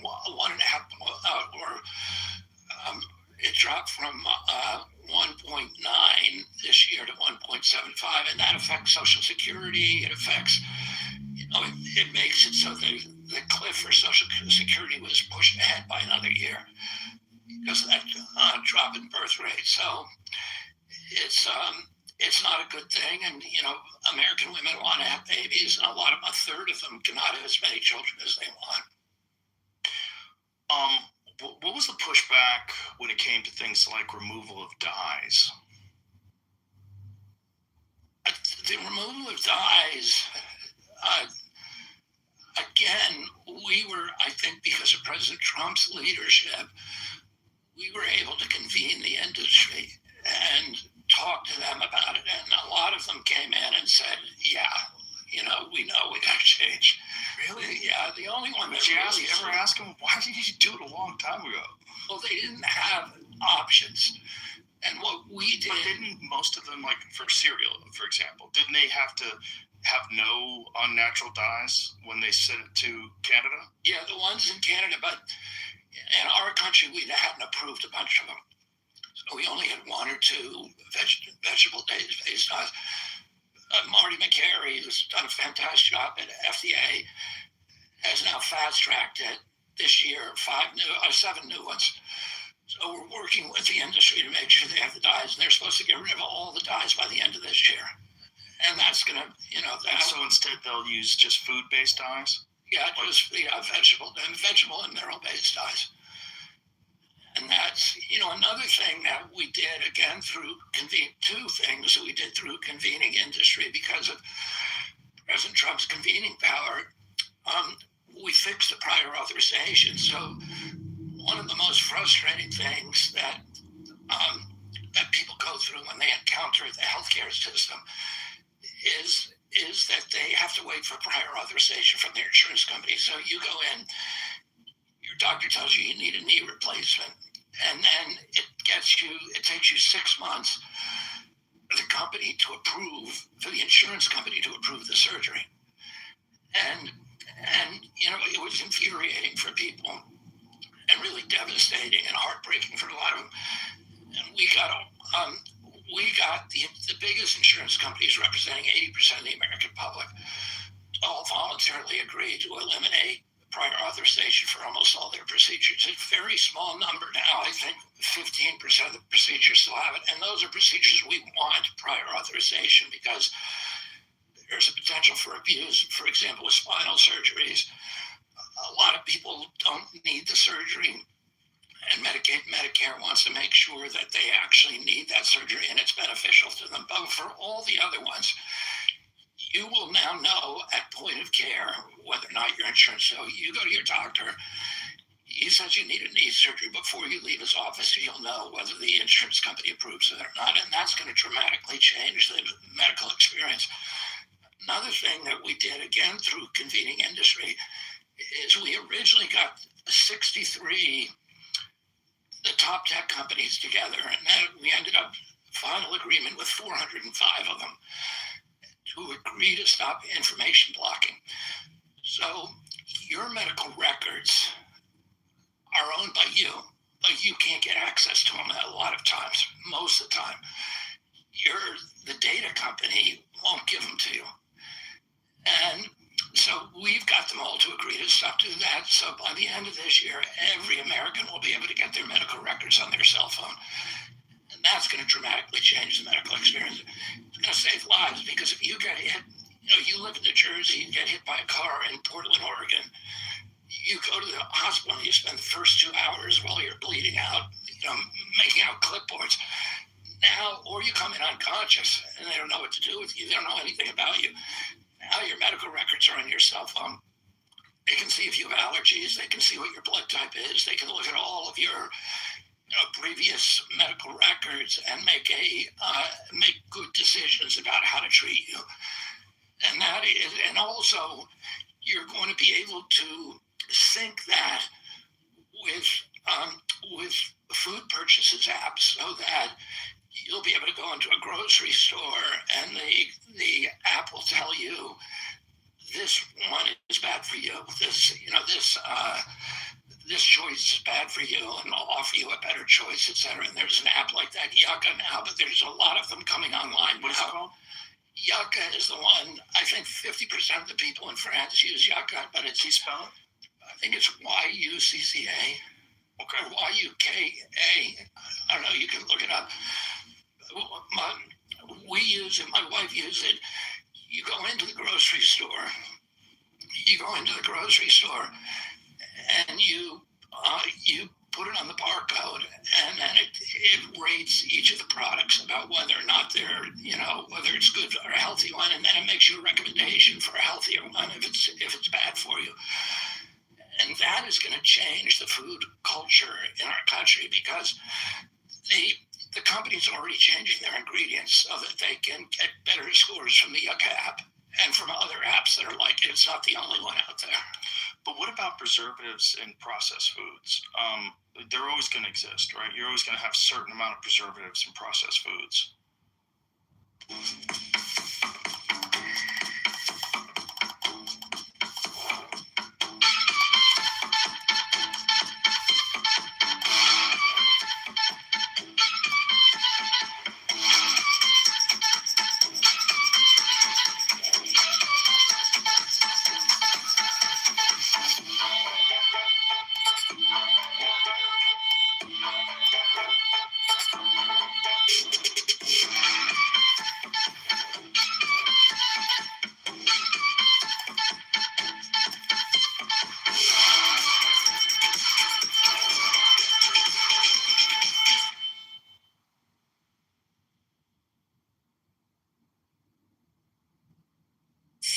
sometimes those little blue pills, they don't change anything. That's because they only work on blood flow. If the brain isn't aroused, passion still feels flat. So what's different than with Blue Chew Gold? It works on both blood flow and brain chemistry. Performance and passion, finally together. That's what makes it feel so different. Well, that explains why you've been glowing lately. Exactly. And they've got 10% off and free shipping right now.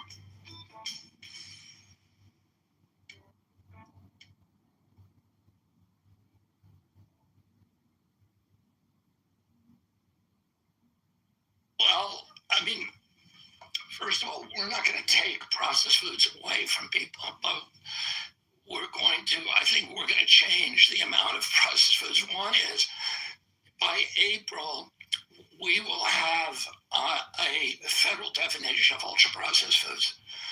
First time in history. And as soon as we do that, we're going to do front of package food labeling. So every food in your grocery store will have a label on it. It'll have maybe a green light, a red light, or a yellow light, telling you whether or not it's going to be good for you.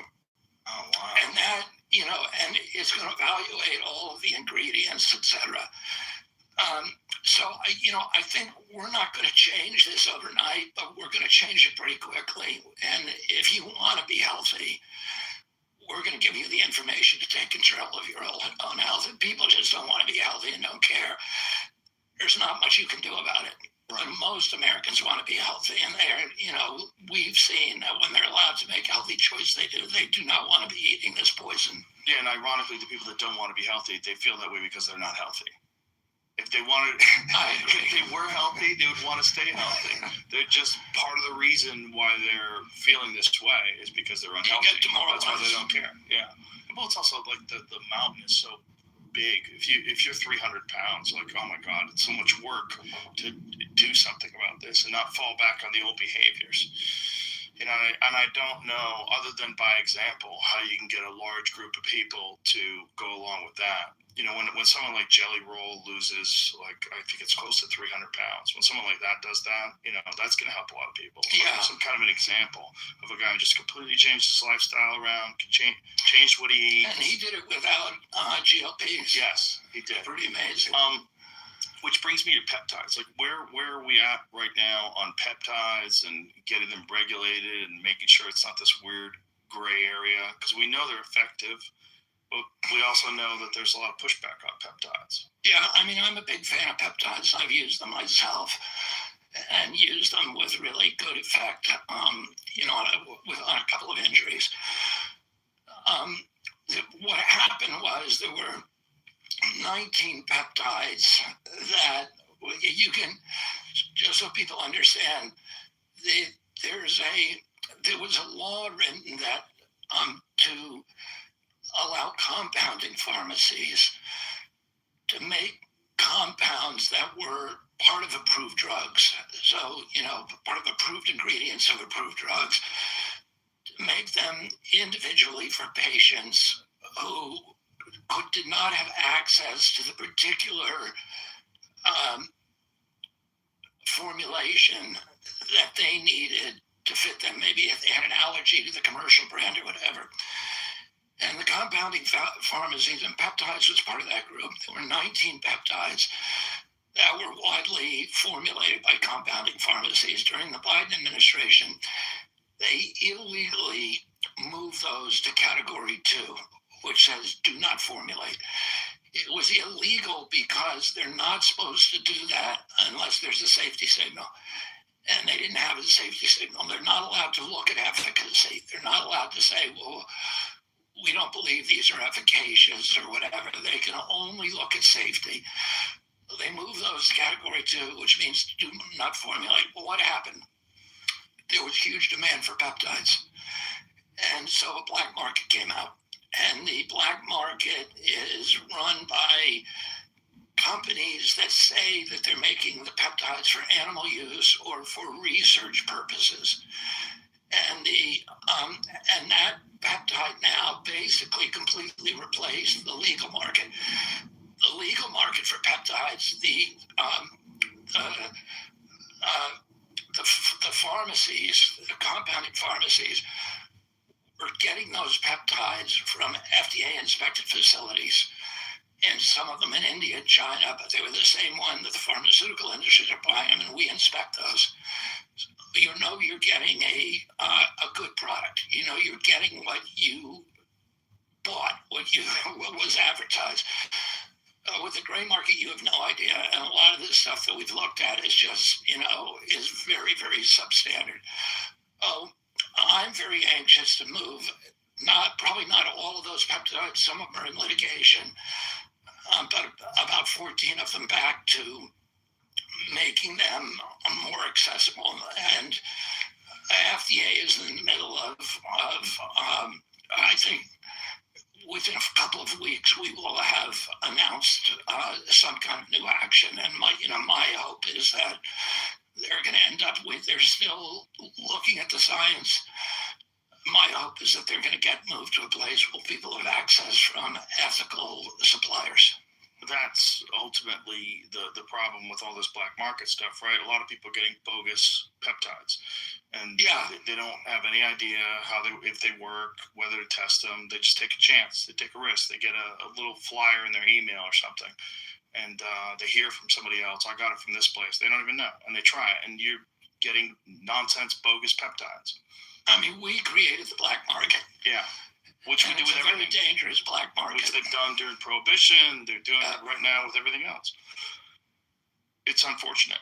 I know there's been some talk about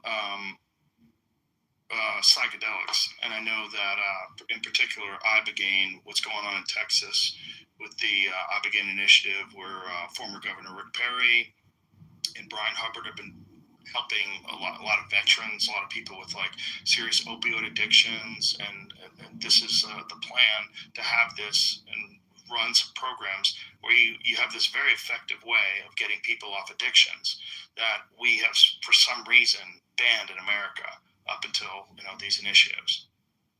I think there's some stuff that can help a lot of people. I mean, how many people are addicted to opioids in this country? It's pretty high. How many people are 48 million. Have you looked into the Ibogaine stuff? Yeah.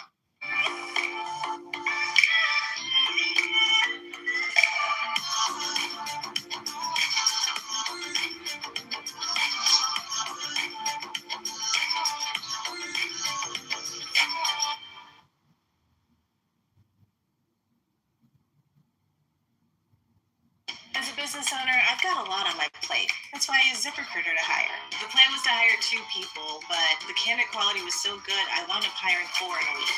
ZipRecruiter, rated the #1 hiring site. Try it free at ZipRecruiter.com/YouTube.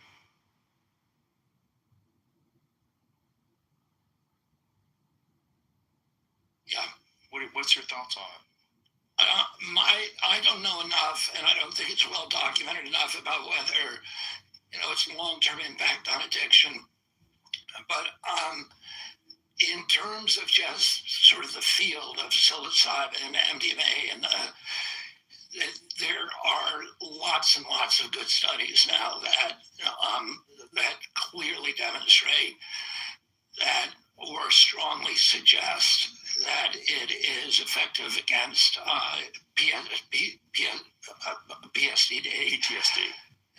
PTSD, sorry, and also some forms of depression, etc. And so I would say everybody in my agency and over at VA, at Doug Collins' agency, is very anxious to get a rule out there that will allow these kind of studies, will allow access under therapeutic settings, and particularly the military soldiers who have suffered these injuries, to get access to these products. We're working through that process now, and you have from Marty McCary. I mean, we're all working on it and trying to make it happen. It would be great to extend that to police officers too, probably. Yeah. I mean, a lot of the same type of PTSD they experience, it just doesn't get brought up as much. And if you can treat depression and without using SSRIs, putting somebody a lifetime sentence to SSRIs, you can treat them. There's a number of things, not just psychedelics, but a number of interventions that we're looking at that are rapid interventions, are more transformative than the way that psychedelics seem to rewire your brain. And so we're looking at that as an entire category of interventions that people ought to be able to study. They ought to have good access to, and we should get it out to the public as quickly as possible.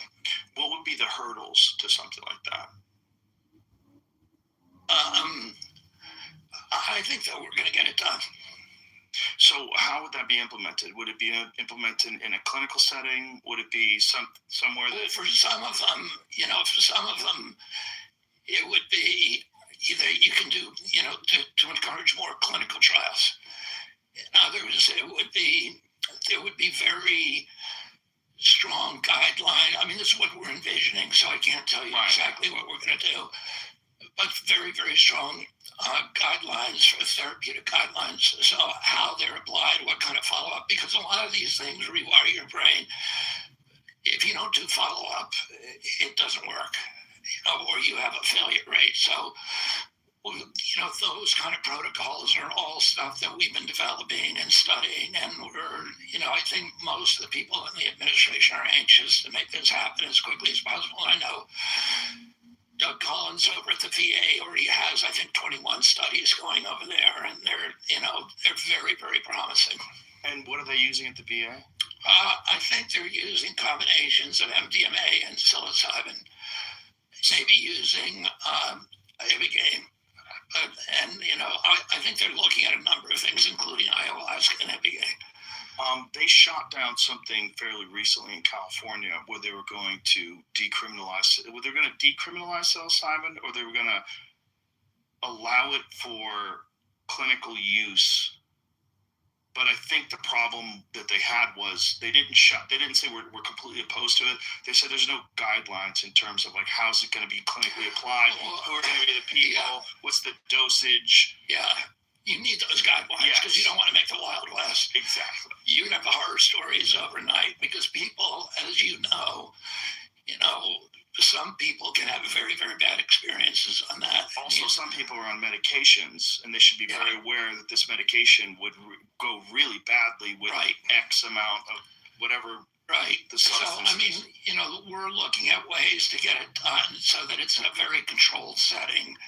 And so would you envision a place like that, like once it's implemented, where someone who's suffering from depression or PTSD, regardless of whether they're a soldier or a cop or just a regular person, could be able to go to a place like that and get treatment?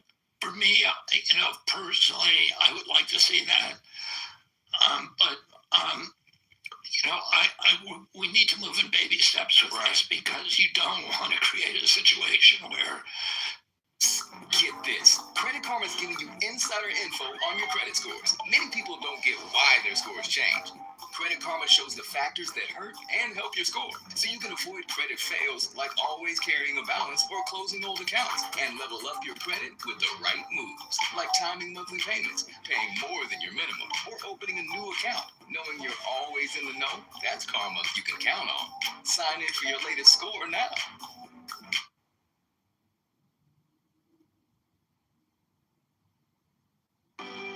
Pain doesn't care who you are or why you hurt, but pain can be mastered if you know the way.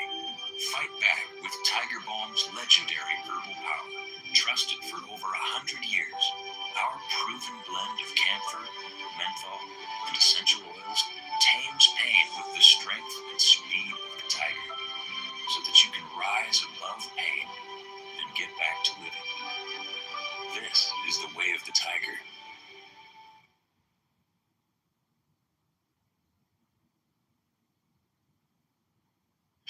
People are getting hurt right now. You don't want to create a situation where mentally unstable people snap, which can happen. Yeah, these are very powerful tools you're working with. It's like everything else. You can do it wrong. But it just makes sense that if you have less depressed people, more happy people, more people connected, more people that can kind of let go of whatever traumatic experience they went through and just live a more joyful, productive life, which many people that have taken these substances have experienced. Like it's not a cure-all for everything. It's not going to fix everybody. It's not even for everybody. But you to should deny people access. You shouldn't have a soldier who has given everything for the country, who has suffered terribly, who has to go to Tijuana to get these treatments, who has to leave our country in order to get the treatments. It doesn't make any sense. And no, it doesn't, especially when so many of them have come back with these stories. Guys like Sean Ryan, a bunch of my friends have done it. And I had a good friend who, my friend Ed Clay, who runs the CPI down in Tijuana, the Cellular Performance Institute, which is an amazing stem cell clinic down there. He went down there because he hurt his back and he got on pills and he couldn't get off them. Did Ibogaine, got off them. He's like, oh my God, like more people have to be aware of this. This really works. This is a thing that has been shown. I think it's in the 80% range when you do one treatment of where people don't relapse, and it's in a 90% range with 2 treatments. I mean, it's incredibly effective. There's nothing like it. And yet we've been denied it. It also has like no chance of you being addicted to it. It's a terrifying experience, apparently, or at least very, very uncomfortable. It takes 24 hours. Nobody wants to hop in and do it again. It's not like, hey, let's party and take Ibogaine. Like, that's not it's an ordeal. It's an ordeal, exactly. And that ordeal is extremely beneficial to people, but also like severs the impulse of addiction in a lot of people. Like it's very successful at it. Yeah, I mean, I had a family member whose life was transformed by this fellow. And, I've been in recovery for 43 years. So, and I go to a meeting every day. So it's pretty hard to convince me that you can fix what's wrong with you by taking something outside of you. Mm-hmm. But I have seen so much overwhelming anecdotal evidence, but also clinical studies that attest to, to the effectiveness under some circumstances with some people or these medicines. And I think you got Jay Bhattacharya at NIH and Marty McCary at FDA who are all, doing whatever they can to make this happen. Yeah. Well, I sincerely hope that more people consider it. And I think one of the big hopes that we have is when you have someone like former Texas Governor Rick Perry, who's a Republican, looking at this instead of from like, for the longest time, that was a left-wing perspective, right? Legalize marijuana, legalize psychedelics. There was you didn't hear about it from former Republican governors like Rick Perry. But when he sees the benefit that it has with veterans, which he cares very deeply about the veteran community, he's like, no, this is not something to ignore just because it's connected to hippies. I don't know if you remember this, but Hunter Thompson, during whatever election he covered in Fear and Loathing on the campaign trail, when 73, when he put out that rumor that Ed Muskie was addicted to Ibogaine, and Brazilian witch doctors were coming in and giving him Ibogaine, and it ruined that guy's career. But it's so funny that he chose that drug because no one's addicted to that. That's not the risk. The risk is heart attacks. The risk is you have to have your heart monitored while you're doing it. It's very stressful for a lot of people. But on a clinical setting, it's shown to be incredibly effective, and I don't think we should ignore these things. I think it's foolish, and I think that is one that seems to have a bipartisan agreement on, because a lot of people on the left have always been in favor of some kind of psychedelic therapy, just based on experiences they've had that were positive, but seeing it from the right is very, very encouraging, because I think it's something for human beings. It's not for everybody, but it's a tool that I have seen benefit many, many people, and we should use every tool that could help us be healthier and happier, period. That shouldn't be a right or a left issue. That's just silly. It's just dumb. Agreed. Yeah, I mean, it's shocking that is an unusual perspective. But I think we've been propagandized for so long, particularly on certain things like, the blanket term of drugs, that all of them fall into this category of you trying to escape reality. And this one is literally the opposite. It's like you confronting reality and finding out why the pathways to certain destructive behaviors were set in your life and how to correct it. I think that'd be great for everybody. I agree. Yeah. You've I'm dreaming of a cinema that focuses on Spanish classic films, so I'm going to design it myself using Adobe Photoshop. Personal projects are great ways to sharpen your design skills and show your clients what you're passionate about.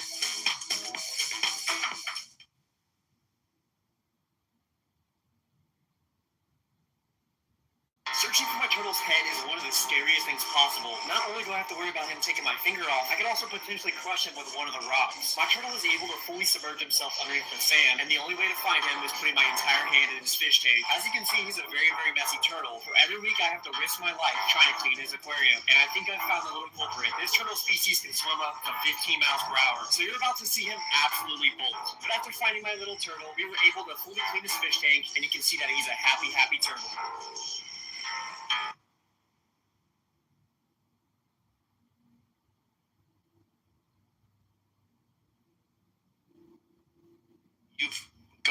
you're already a year in here plus, and is it going as fast as you'd hoped? Like some of these reforms, is there what are the main frustrations that you have to deal with? Well, I mean, I didn't know what to expect, and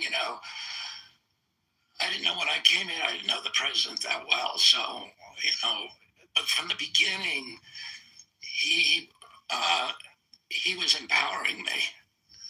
And, I never made an agreement with him about anything, but the first time he asked me whether I wanted to be HHS secretary, I said, I don't think so.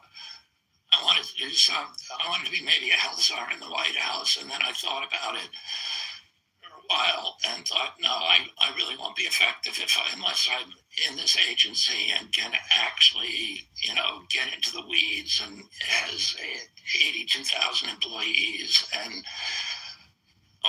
the biggest budget in government, and that would actually give me the power to change the system.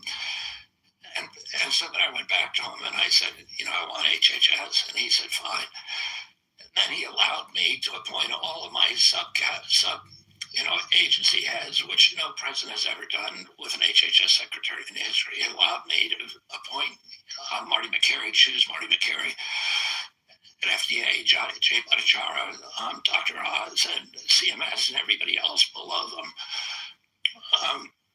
So nobody's ever been able to do that. And then he gave me a very prominent job on the transition committee to set this all in motion. And then once I got in, he supported me on everything.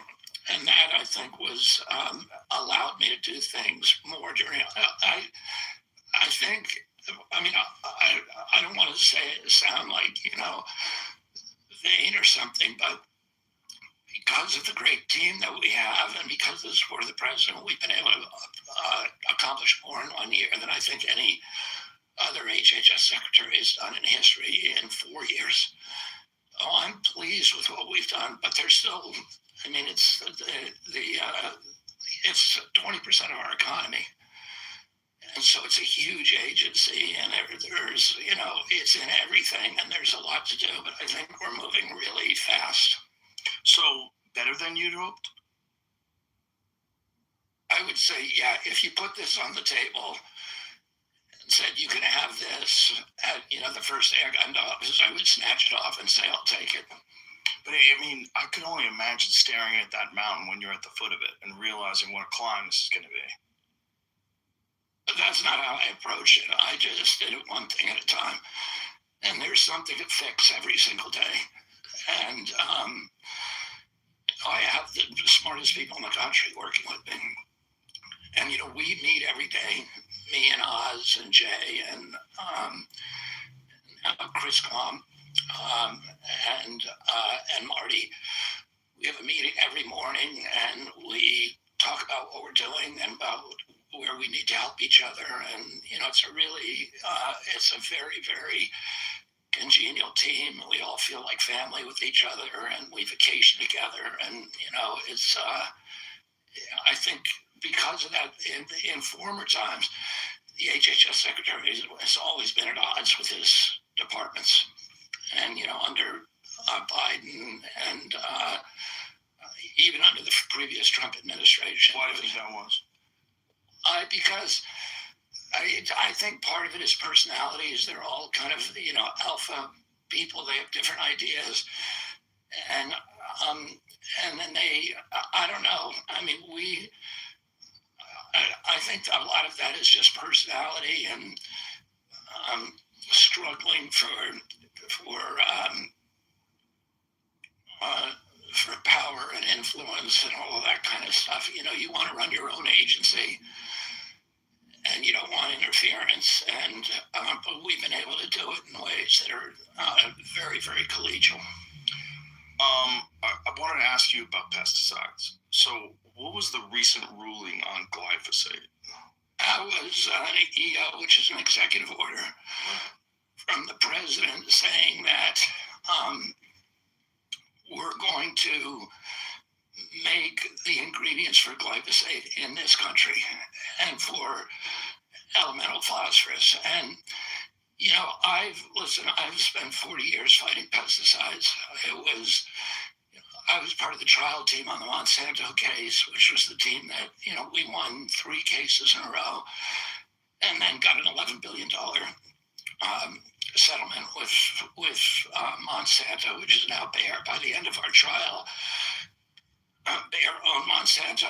But, pesticides are poison. They're designed to kill all life. It's not a good thing to have in your food. So, but so it's not something that I was particularly happy with. Let me put it that way mildly. But I also understand the president's point of view. The president didn't create the system.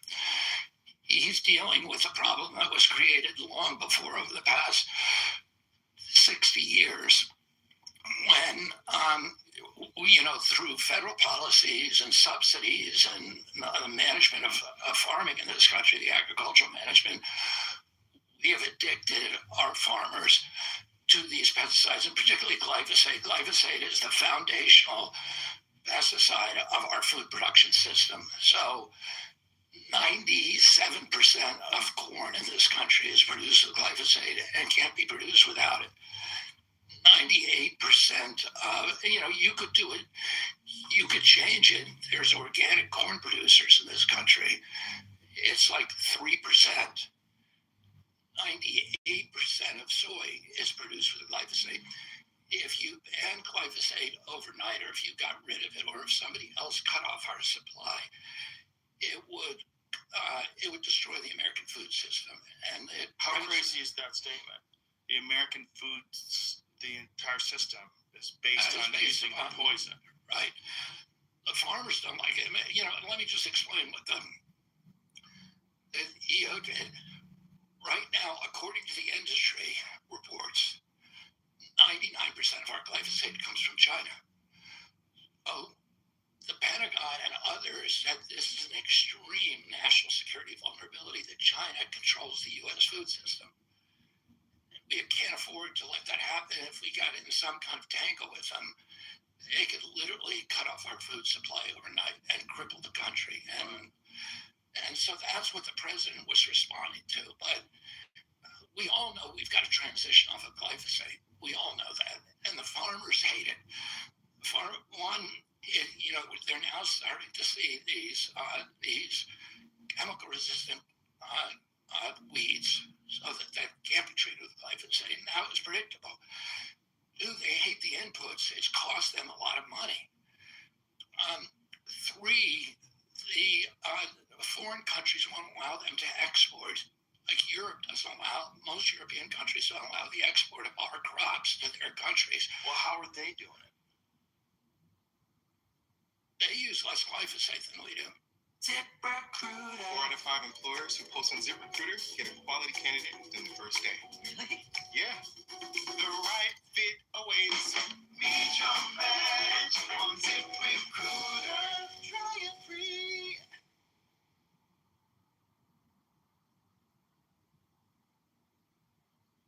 At Fridays, we are dedicated to helping you achieve your best weight and improve your overall well-being through compassionate, evidence-based care. I've personally struggled with metabolic disease, but it's a disease that carries no social stigma, and the treatment was simple. Go to the doctor, take a test, and receive the treatment. And I believe weight care should be no different. We understand that the journey to better health can be challenging, but you're not alone. Our expert team at Fridays is here to support you with personalized plans and ongoing guidance throughout your journey. Welcome to the Fridays family. Let's get started together.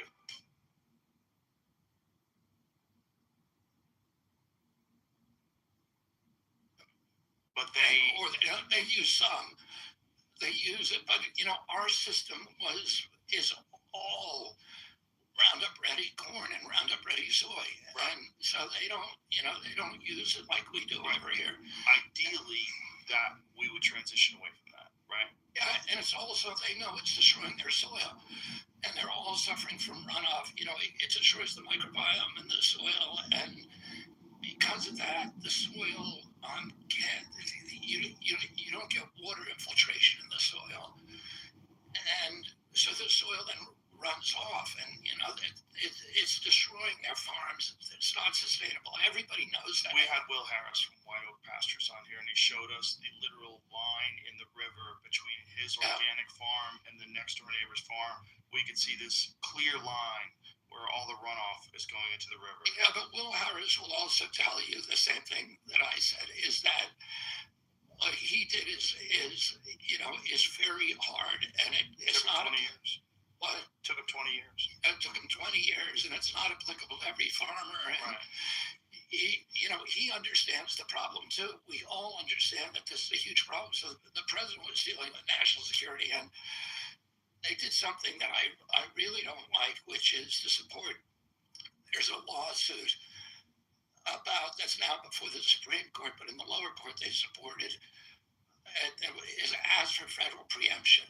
So that would mean that if the federal label says that this is safe, that these state lawsuits now cannot be brought. So it would throw out a lot of the state lawsuits, and it effectively gives them immunity from liability, which is, to me, it's not good to give any company immunity from liability. It takes away all incentive for them to make the product safer. Again, the president is dealing with bigger issues, which is the company that's making this has paid $11 billion to, in my lawsuit, they're just about to sign another $7.6 billion settlement. 65,000 cases out there, and they've said, we're getting out of this business, if we don't get relief. So the president is hearing that, the farmers are hearing that, and they're saying that, this is a temporary fix. We're putting huge amounts of money into studying the impacts of glyphosate right now in my agency, and I'm doing that. And we're doing, and the president has made a big commitment, a $1 billion commitment, not only to regenerative farming, but also to developing new ways of dramatically reducing the amount of chemicals in our agriculture. I met this week with 3 farmers who are using this new system of lasers, and which is now the cheapest way to control weeds in the vegetable fields. So, vegetables, lettuce, celery, all of these vegetables now, they're using a lot of them. You're going to see a very quick transition. It's an attachment that's dragged by a tractor. It kills the weeds at every stage of their life. It identifies their species and kills them instantly, all the way down through their root system by exploding them with this laser. And yeah, here's one of the. This is what it looks like? Yeah, that's what it looks like. And this guy. Can I ask you this? Yeah. Does this have any negative effect whatsoever on the food? No. In fact, you get a 30% increase in productivity of the farm. And the growing season is shortens by 3 weeks for onions. And that is a huge economic boom. Just sap the weeds. It pays itself back for some of these farmers, it pays itself back in 9 months. It's $1 million, that's a $1 million machine, but it pays back. They're paying vegetable field. This onion producer in South Texas, the biggest onion producer in Texas, she has 8,000 acres. She was paying $1,500 per acre for pesticides for mainly glyphosate and for manual labor. And now with this machine, it's $300. She's saving over $1,000 an acre. Is this showing how it goes? She's got 8,000 acres. So it's $1 million machine, which sounds like a lot, but you got 8,000 acres and you're paying $1,500 an acre per growing season. You missed one.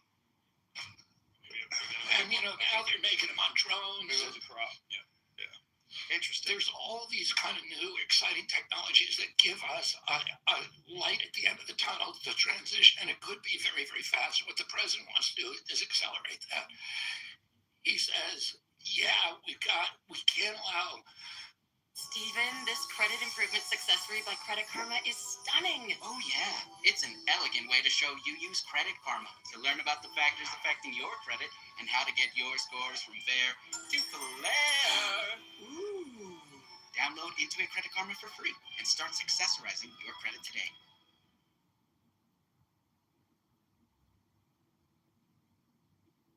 I asked my husband, when did you get so big? His confidence hits different with Rougiette Ready. It dissolves under his tongue, works in 15 minutes on average, and can last for up to 36 hours. Rougiette Ready is the first ED formula with apomorphine, which helps fire up arousal signals in the brain, combined with sildenafil and tadalafil to amplify arousal and performance, not just blood flow. Honestly, he gets harder erections, he gets bigger erections, and yes, we have better sex. It's also up to 3 times stronger than generic ED meds, and 81% of men say they prefer Ready over other ED treatments. Now, I get why. He gets prescribed 100% online. It ships discreetly to our door, and it starts at just under $8 per dose. Fast-acting, long-lasting, built for confidence. Check out Rougiette Ready today.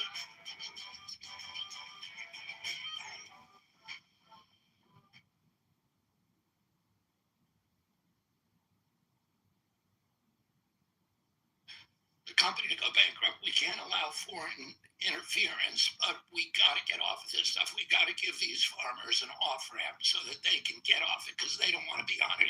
Nobody wants without to be crashing the food system. So this is a bridge. This is a bridge to exactly. So the path you think would be technologies like this for weeds. What about for bugs? It's harder. These systems are more difficult. Are not yet economic in the cornfield, the row crops. They're economic for organic corn. And I talked to an organic corn farmer who is in love with this machine. They can do it for bugs too. So it's not just zap the bug? They zap the bug. They identify them and zap them. But in the row crops, these guys, the vegetable crops are paying $1,500 an acre. The row crops are $50 an acre. And so to get economically to their level, they have to scale enormously. So that is, how do we help them do that? How do we bring Silicon Valley entrepreneurs and billionaires in to start investing really heavily in these kind of technologies? And let's get off of this stuff. What are the primary health concerns about people that consume too much glyphosate? Or is there a threshold? Like, I know there's like a safe level that's supposed to be detectable in your blood. Like, what does that mean in terms of? I don't know if there's any safe level. I don't know. I shouldn't even say there is a. That is what we are trying to figure out right now, and it's associated with non-alcoholic fatty liver disease. It's but there's a scientific association, but it's not strong enough for people to litigate on. The litigation was all about non-Hodgkin's lymphoma. Only that. Yeah, because that's the one thing that they had a critical mass of scientific studies supporting. Now, what about when they use it at the end of production? It definitely disrupts it. Sorry, your gut biome. Yes. It is. It's the advantage of glyphosate is, unlike the other poisons, it doesn't harm organic tissue, but it goes after plants, not animal tissue. But your stomach microbiome is plants, and so there's it may contribute to this celiac disease and to all these gluten allergies. It was coterminous with that. The introduction of glyphosate of Roundup Ready corn. You know what Roundup Ready corn is, right? Means that you can spray the field and everything green dies except for the corn, which is immune to glyphosate. That's why it's so advantageous to them. It saves huge labor costs, and it allows them to, to sell the corn at a price that people could afford. One of the most controversial uses is a desiccant, and that means that there is no Roundup Ready wheat. So normally they weren't using this in the wheat field. Around 2003, they started using it to dry out the wheat just before harvest, and that way they can harvest it without getting fungus on it and without getting mold on it. And for the first time, they were spraying it right on the food. And so that is real, the major factor for getting into human beings. And, around 2003 is when you started seeing these explosions in celiac disease and gluten allergies. There's no clear scientific evidence that it's related, but, there's there's some signals out there that now we're looking at HHS for the first time. They should have been looking at this 30 years ago. And, but, they're not, but we're doing it now. Well, there's a lot of anecdotal stories about people going to Italy or Spain and France, eating bread over there, not having any problem with it at all, and being so confused. And then also people coming from Europe and eating in America and getting sick. I don't know whether there's no telling whether that's glyphosate or other pesticides or whatever. Right.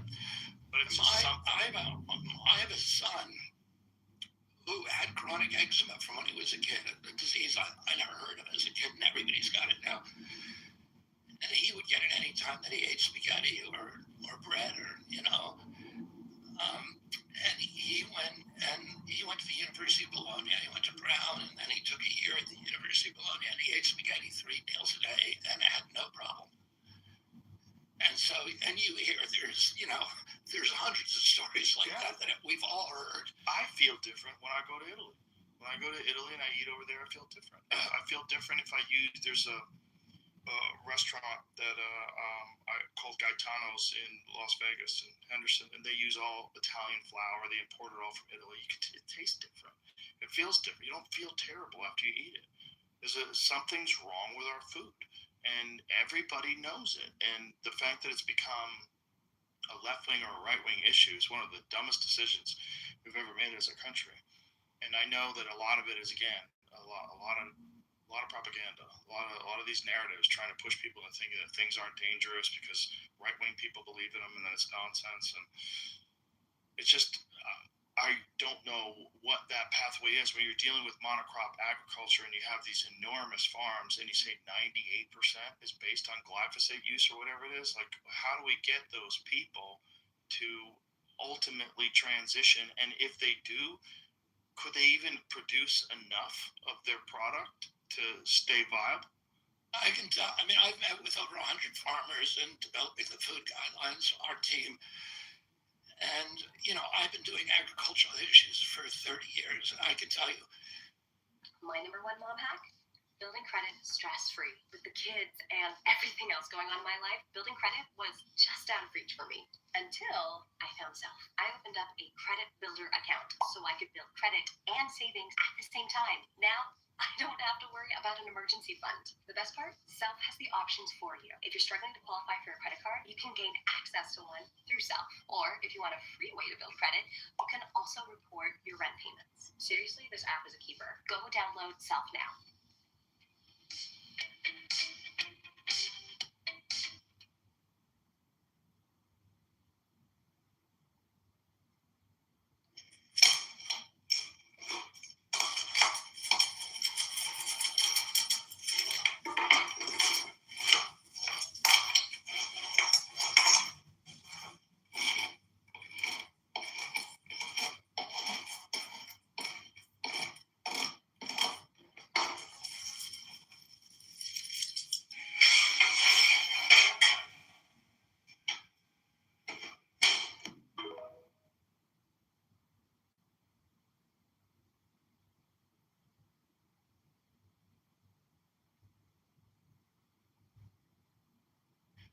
Farmers are the most hardworking people that I've ever met. They are good people. They want to produce the healthiest foods. and they don't like the inputs are killing them. They're 7 out of 10 years farmers lose money, and there's no young people moving to the farm country anymore. So we really need to do what we can to make sure we don't lose any more farms in this country, and that's what the president's worried about. That has to be his priority, but he also wants to make sure we accelerate the off ramps, the development of off ramps that they can transition off of this. And we're putting huge amounts of money into regenerative agriculture. People like Mr. Harris and meeting with him, Brooke Rollins, meeting with these guys all the time, trying to figure out how do we help you, how do we help other farmers to do what you're doing, and that is a priority for the administration.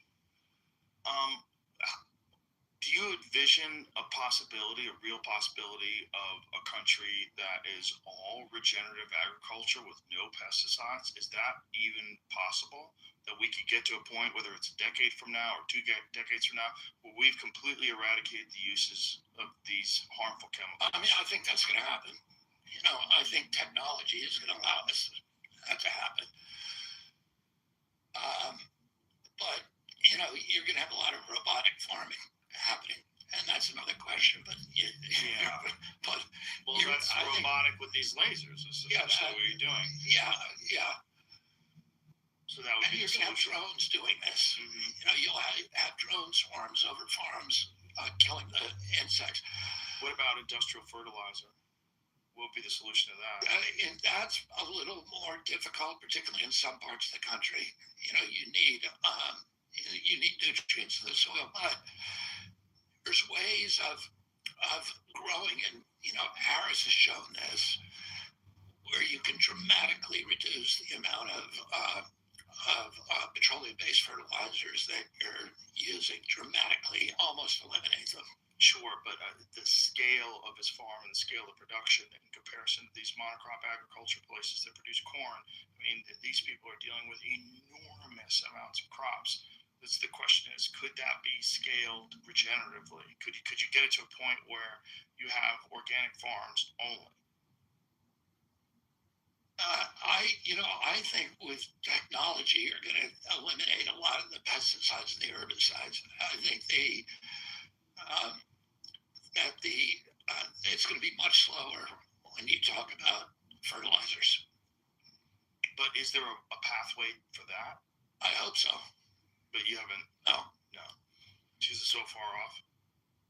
Yeah, I mean, that's going to be after my 3 years before that happens.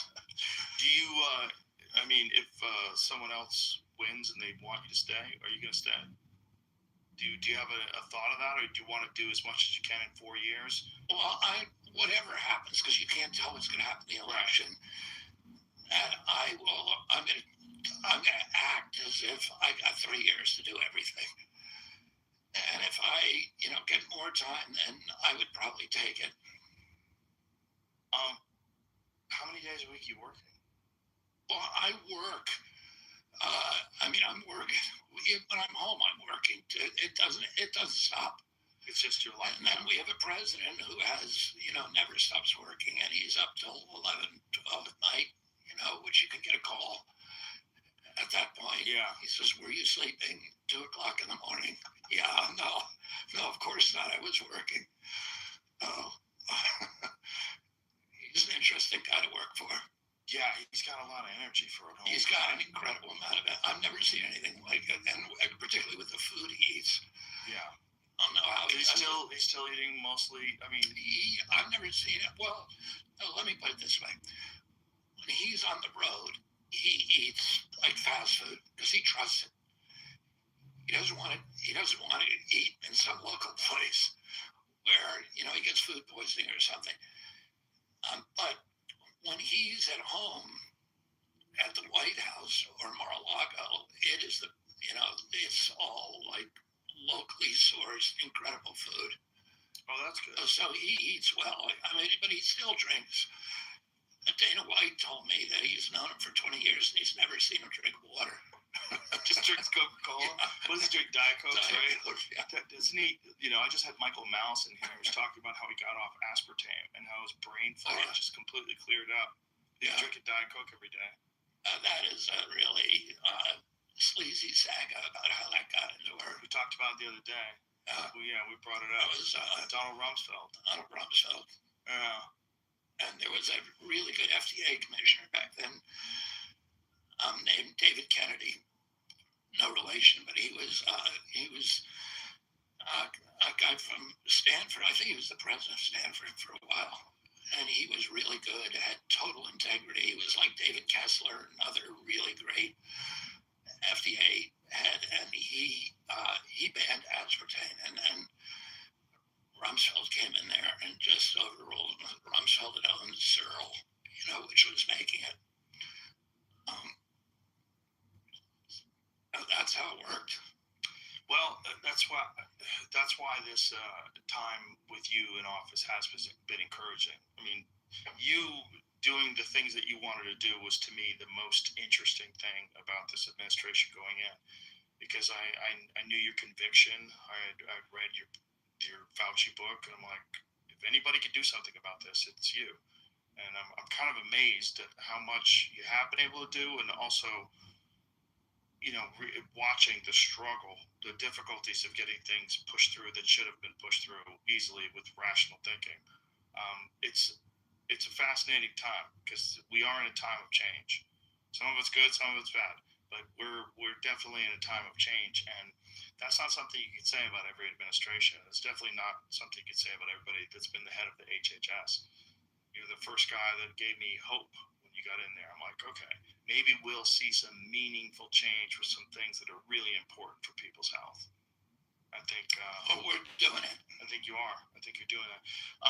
Is there anything else you want to talk about? Any other subjects you want to cover? Why don't you ask me about immigration? Because I know that's something that's disturbed you. Well, what are your thoughts on immigration?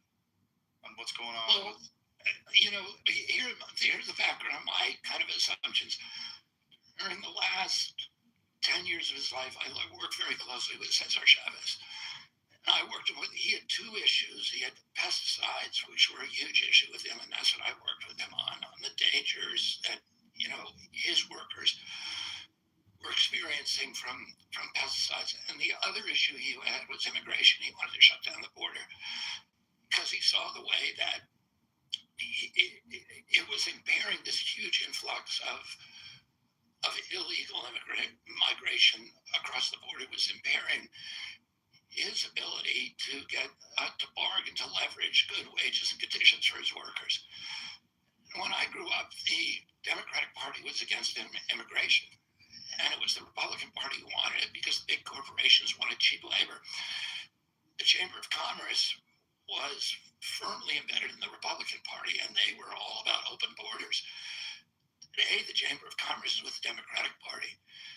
And so it's one of these switches that is kind of inexplicable to me. But I think, again, it happened because President Trump said, I'm going to fix it with a wall. And that became, and that suddenly became open borders, suddenly became a calling card for the Democratic Party. But there's a reason, and I see it in my agency, the cost that it's imposing on our country.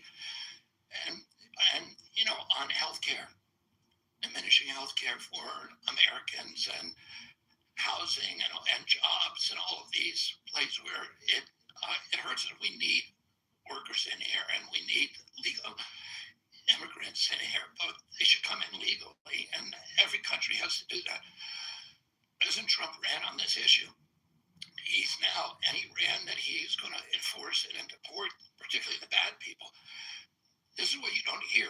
70% of the people that they've arrested have criminal records. What the Democrats are always saying is only 14% of them have been convicted of a violent crime. Well, they've been convicted. And a lot of them, the other ones, have been arrested, and they just haven't been convicted yet because they jumped, bail, or they jumped their warrants. The other 30%, a lot of them are gang members. When they go looking for an immigrant, they're not just randomly searching, restaurants. They're going after particular people who they've gotten their names from local law enforcement and from others. During the Biden or during the Obama administration, President Obama deported more people than President Trump did, most in history. Nobody cared. And there were 76 people shot during that process, during the Biden administration. None of it made headlines. About half of those people were killed. None of it made the news. Now, because it's Trump doing it, you have the entire Democratic Party, the media establishment saying, oh, look at the horrible things. He's a dictator, but he's doing what he promised to do to the American people. It's very disturbing watching what you see on TV. The thing that makes it most disturbing is because there's so much interaction with protesters, which is weird that the Democrats are telling protesters to go out there and stop law enforcement from doing its job. That's not how protests usually work. If you don't like U.S. drug policy, which you don't, and a lot of people don't. A lot of people don't like the war on drugs at all. They think it's counterproductive. But you wouldn't send people to try and interfere with people who are arresting a drug dealer. And when you have thousands and thousands of people doing that, there's going to be thousands of interactions, and some of those are going to end badly because you have armed people doing dangerous things. And when you have crowds doing that, it's going to blow up. And so, I see this, nobody is happy with the way that things look, particularly in Minnesota. And a lot of it is because of this capacity of the press to take Trump derangement syndrome and amplify it into public outrage and set up a situation. I mean, if you're a dad, I wouldn't send my kids out to interfere with law enforcement operation. There's other ways to protest. So I think that, I think now they're pulling out of Minnesota. They're going to do this, in other states where they're not going to get that kind of crowd interaction. But a lot of the people that they're arresting are not, they're people who are actually, have, like I said, 70% have had criminal records. Yeah, we've actually covered that here. And then there's also the issue that this is the first time in history that the border's been wide open for 4 years. It's a different thing. It's a different thing when you have at least 10 million people. They don't even know how many for real. Yeah, it could be 20 million. They don't know. And that's a lot. And to have that happen all at once is pretty crazy.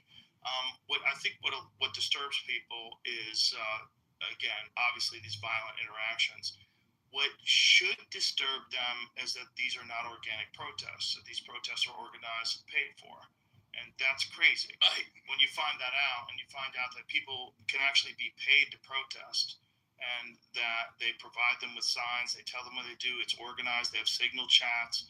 There's been a lot of people online talking about being paid to protest in certain places, and that's kind of insane. That's even legal, that you can organize a mob and pay them to go and make a bunch of noise. It's like the color revolution. Right, exactly. Yeah, and that it happened, they're doing it here. Just happened to take place in the place where hundreds of millions of dollars of fraud was being exposed. So then the narrative completely shifts away from the fraud and onto this unnecessary violence with ICE. And then there's the natural thing that people have, this distrust of people wearing masks. They don't like that. They don't like officers wearing masks. But on the other side, have to wear masks because they're being doxxed and their families are being threatened, and you're filming everything they do, and you're these organized instigators. So if it wasn't for organized protest, I wonder if those particular interactions would have even happened, would have even taken place. And I know you're saying that they're targeting specific people. They're going after bad people. But also they're showing up at Home Depot and just grabbing people too, and trying to find out if someone is a bad guy or a good guy.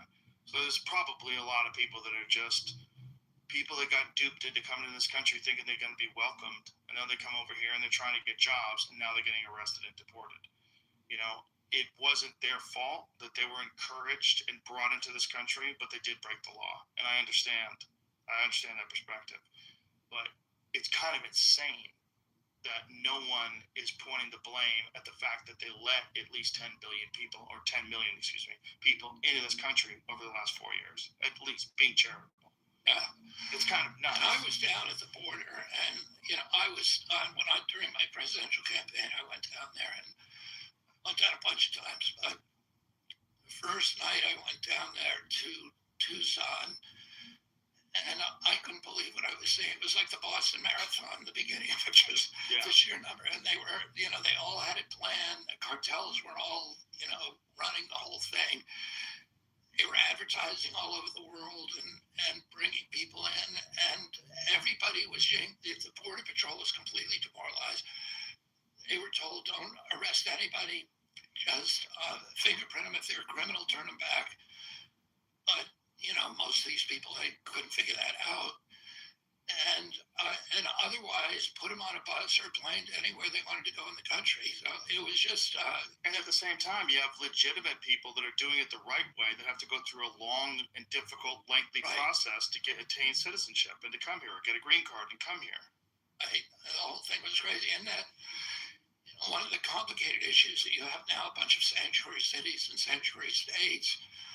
And it used to be that if somebody who was an illegal immigrant was arrested for a crime and put in the local jail, ICE was notified. So ICE would then come and local law enforcement would transfer it to ICE.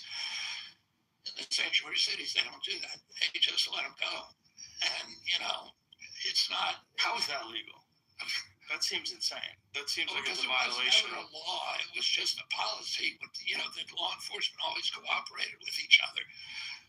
Now, because Trump's in there, they're saying, okay, we would rather take the side of a criminal than take the side of the president. So they're choosing sides. It's like the other day during the State of the Union speech when President Trump said, he was talking about immigration, and he said, please stand up if you think that law enforcement should protect the American people over illegal immigrants, and not a single Democrat stood. Yeah. How can you do that? Well, that's what we were talking about earlier, what you were saying. It's just they're ideologically captured.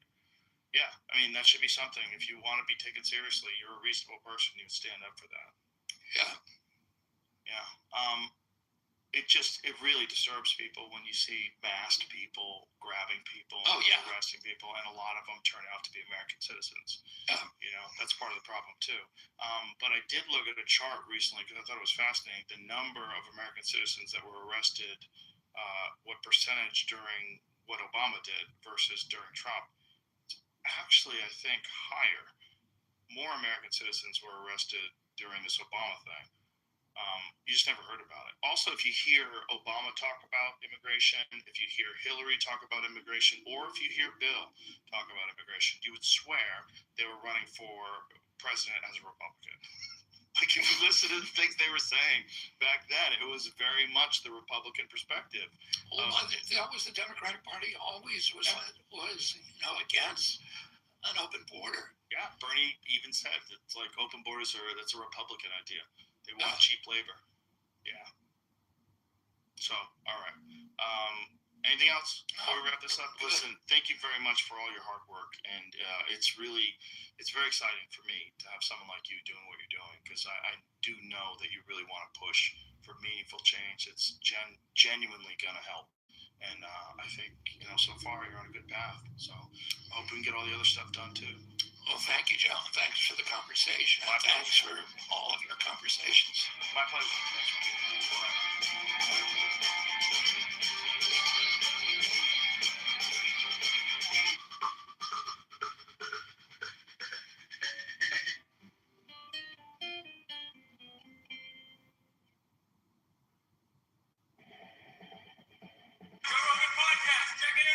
The Joe Rogan Experience. Train by day, Joe Rogan podcast by night, all day. I like them, but if it's just me wearing them, why do you wear them? I like it because it locks me in. Just locks me in. The only thing I hear is that person's voice. And I can't hear Jamie's chair moving. I can't hear anything else. And it just like makes me really like focused on the conversation only. I have ADHD. I had 11 siblings and I have 7 kids, so I can work. I can focus no matter what. No matter what. It's a skill. It's a thing to learn. You know, if you're the person that can focus without distraction, you're a good person to be in the job you're at. Yeah. What is it like? So since you've been appointed, I haven't talked to you on a podcast. So. I know. Yeah. It's the best job I could ever have. I feel like I was designed for the job, and I just have so much fun. I mean, it's a target-rich environment, so there's so many ways that you can be effective and improve people's lives every single day. Part of that is because the agency was just such a mess. You know, it wasn't doing healthcare; it was doing sick care and just managing all of these perverse incentives and have us spending $5 trillion a year on 2 to 3 times per capita what any other nation spends. And we have the sickest population in the world. We have the highest chronic disease burden in the world. And we're the best at medicine in this country. But that's when people get sick. You'd rather get sick here than any place in the world. But you're more likely to be sick here than any place in the world. And, and then it was just a big political patronage operation. And it still is. We're putting an end to that now. I mean, the amount of fraud that goes through that place. We lose just in Medicaid and Medicare $100 billion a year. And it's all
entering yet. Not actively entering to this yet. This operation has already got a name. How to translate it?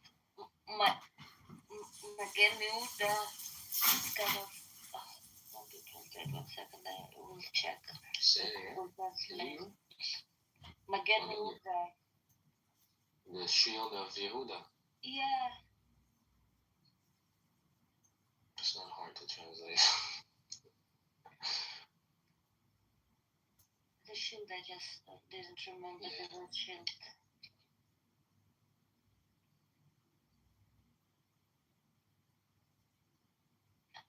Just I'm reading in Russian. I will check that in Hebrew they say Magen Yehuda. 1 second, Magen.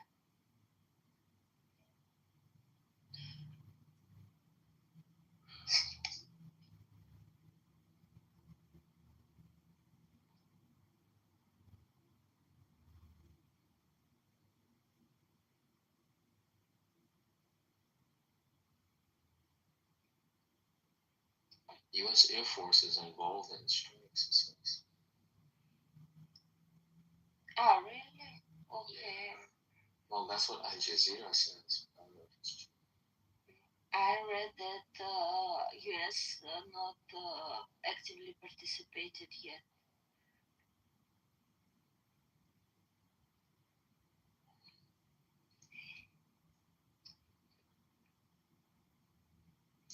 Amir Safati now is allowed to publish the date and the nature of this operation was set a couple of weeks ago and were kept in secret, as well as prepared for possible Hezbollah and Houthi retaliation.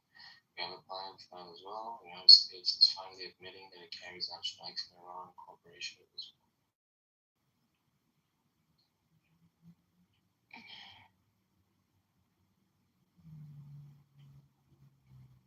I guess that means that the people who bet on Polymarket have won their bets. I don't understand nothing about Polymarket. Yeah, exactly. Yeah, it's just confirmed the U.S. did the attack. Bet all the money. I knew it was gonna happen. I knew it was gonna happen. I should bet all my money. Hi, baby. Could have been rich.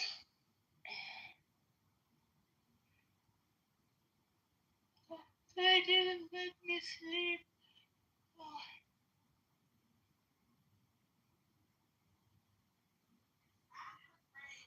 Daniel probably sleeping now, like he's here. Yeah, I see the video. Israel strike on Iran.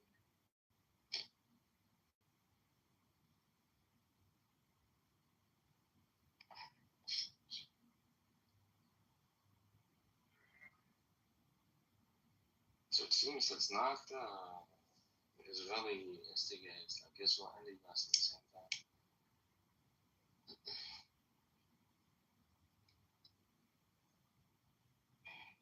Fighting. It's a joint attack.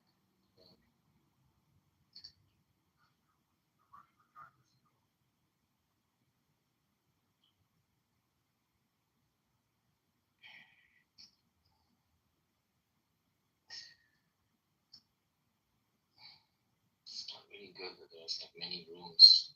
We should really focus on having one room, but the problem is because everyone is like. You see the room? Who else opened the room? I will check. Well, everyone is about because the Americans do know about it now as well. The ones that are awake. It's a joint operation.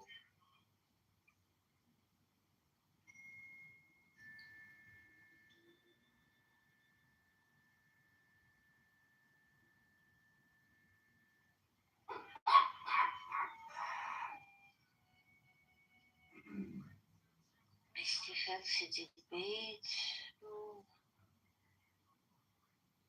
Actually, don't see now too many people. I'm gonna join this Mossad channel for Iranians. Let's see what that's on. Check it, it's interesting. You can check it without close the microphone even. I would love to listen a little bit Farsi.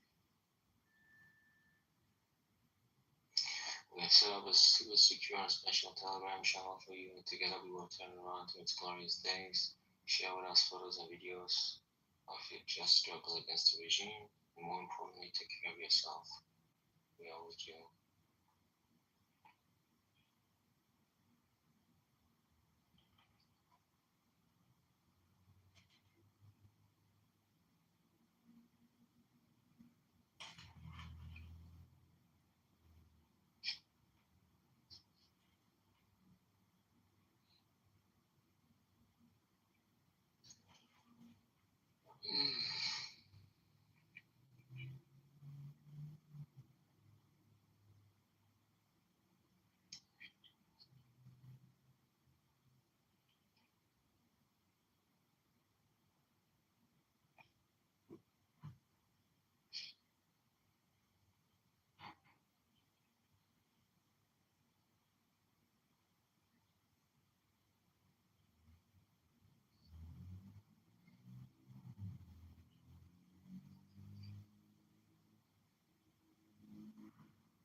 Wish Robbie would be here.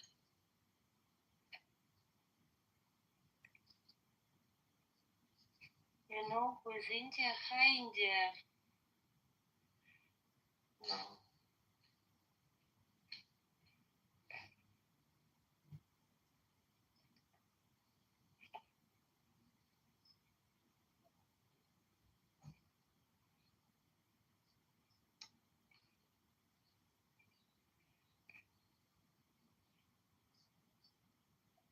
Hi, Dennis. Do you have some news?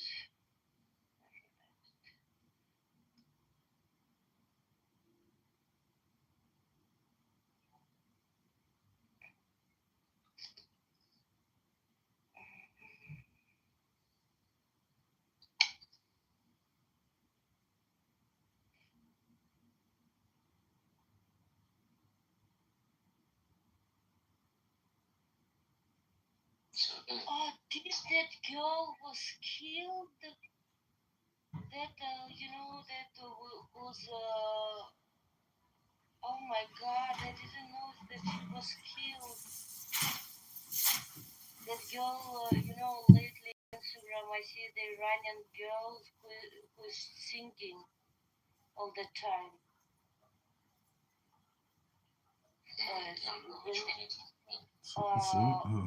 Faizan Hussein Nejad, something like this. She was killed. I didn't know because lately I started following her Instagram.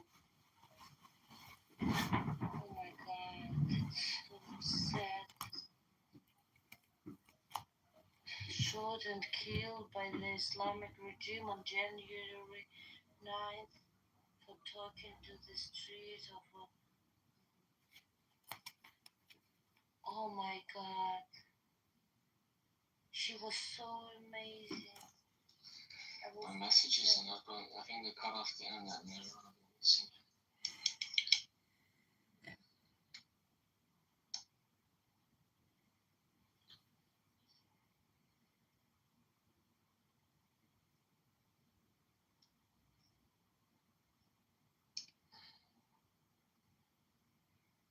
I didn't know that. I thought that she's alive. I didn't know that she was killed. I sent you this video on to the Telegram.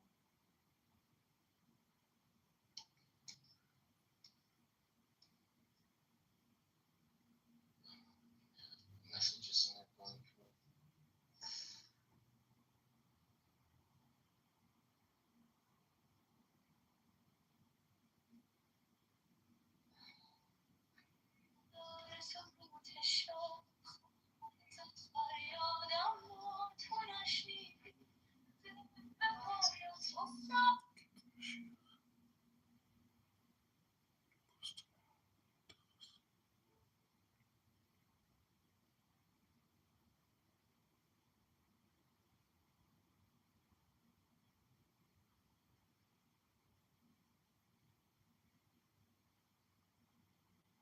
used to say stuff like, maybe I will feel bad, but I feel like I can judge people because I stopped smoking weed. And so even though I stopped smoking weed and I stopped like getting drunk and stuff like that, I was still a piece of candy here and there, right? So I'm still a sinner.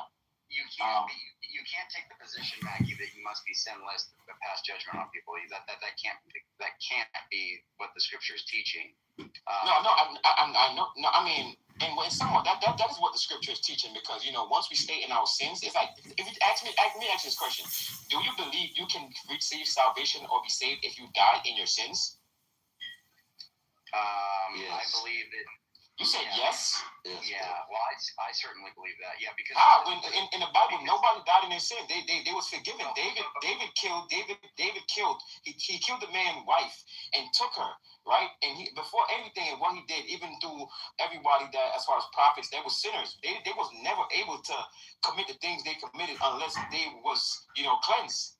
They were sinners as well. Do you believe the prophets that committed all these miracles let me say was this. able to do miracles if they was in their sins? Let me say this because that's my last question. I'm asking one more question. I'm about to answer. Okay. Hold on, Andrew. Bro, you're fine. Yeah, go ahead, bro. Mackie just out back, bro. You're cool. It's all good. Yeah. So Mackie, you can't say that because you basically saying that if you die, you're supposed to be sinless. That's impossible because if that was the case, we sin without even knowing. So therefore, if you're gonna sin, and then if we sin without knowing, that's basically saying if we die, we know when we're gonna die. Nobody in here knows when we're gonna die. So therefore, you cannot say if you sin without knowing and then you die, you cannot repent for that sin because you didn't even know that you were about to die. So that's okay. Scripture say be ready. Be ye also ready. And when Jesus come back, he said, I'm looking for a church without a spot or a wrinkle. So therefore the church is your temple, your body. So you can die with sin. That don't mean that you're not going to make it in. It don't mean that. It just means that you got to be ye also ready. But so when your time does come, you will be ready.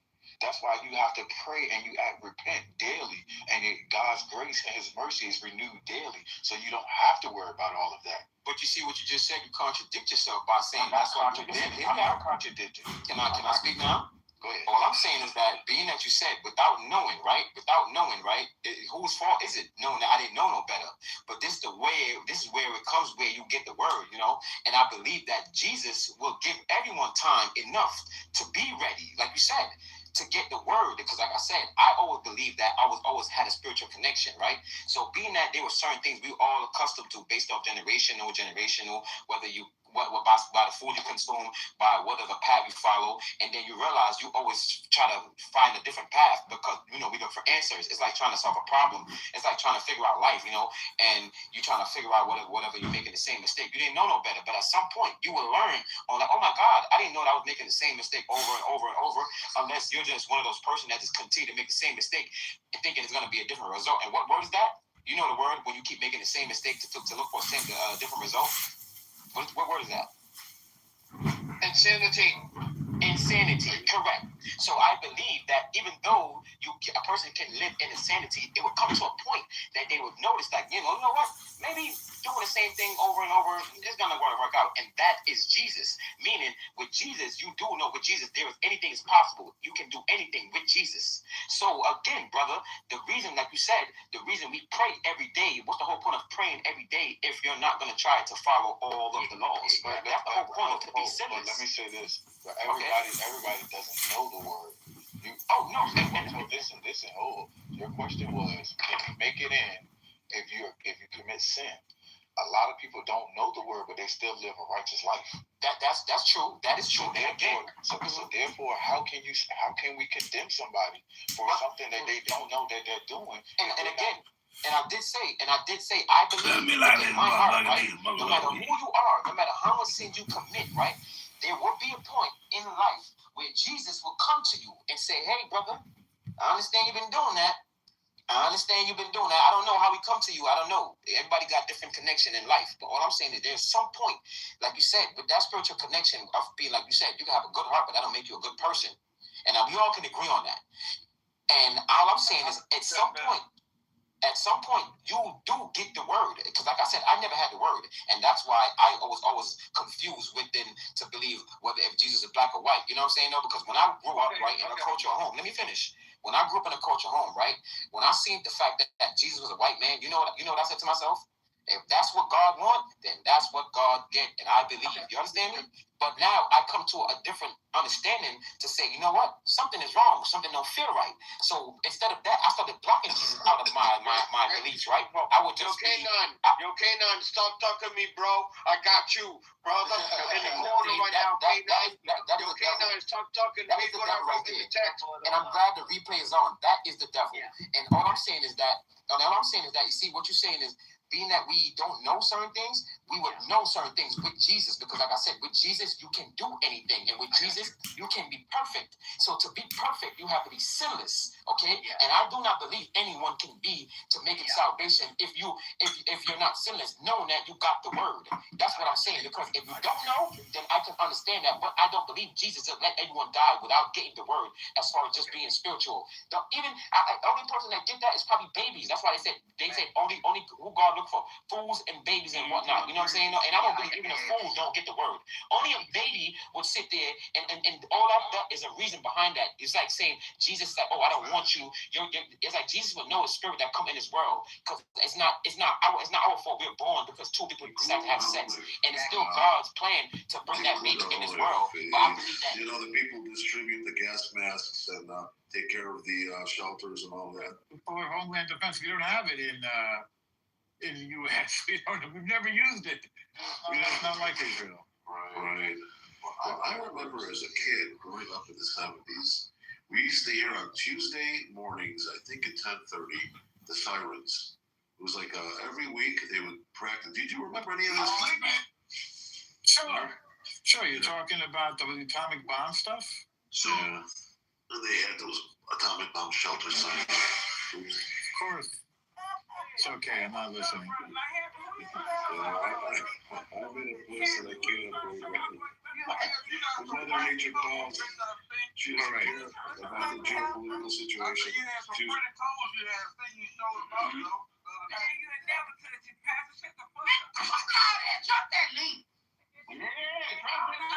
Oh, they're calling out me. Mageni Huda. I think I just got a flash. Mageni Huda, that's the name of this text, exactly. It's fascinating that it's on Purim, though. It's really cool.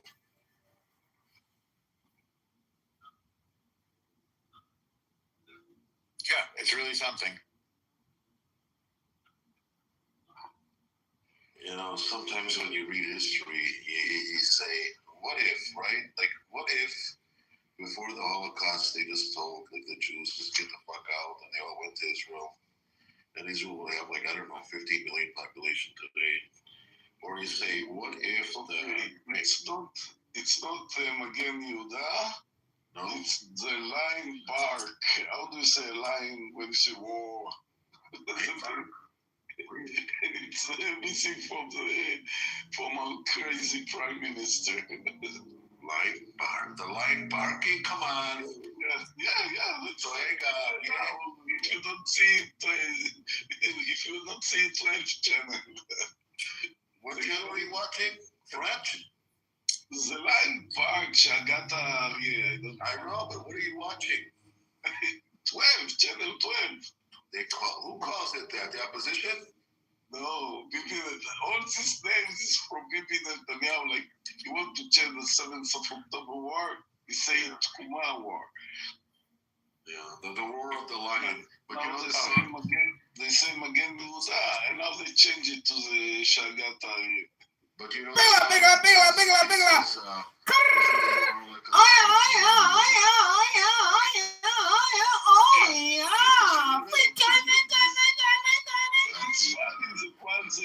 They go with one name. After a couple of minutes, even not 1 hour, they come with a different name. Well, that's Jews. This is the name I'll use. That's the name I won't use. This is the name I'll never use. That's the name he uses. It never ends. This is the name I wouldn't be caught dead using.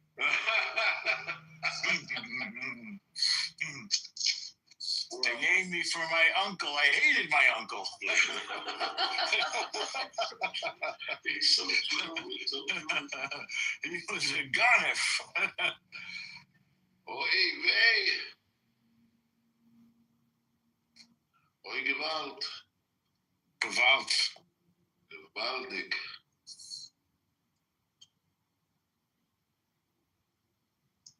Nebbers. That's one of my favorites.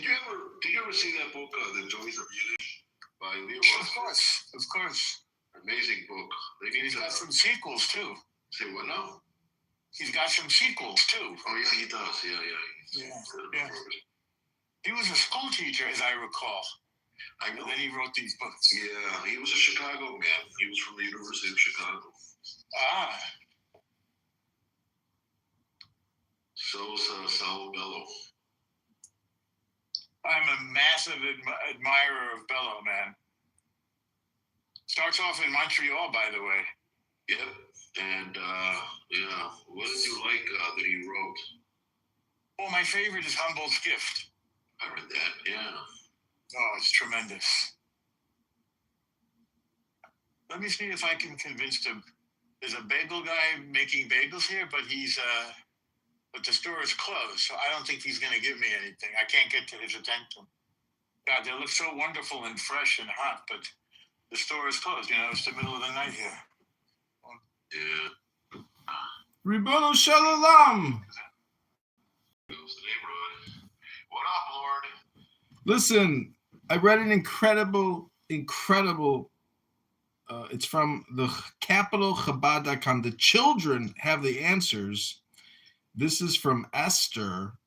Listen to this. Mordecai approaches the 3 school children and asks, please tell me your Torah verse. The first child answers, do not fear sudden terror and the threat of the wicked. Proverbs 3:20. I told this to Caleb earlier. He liked it.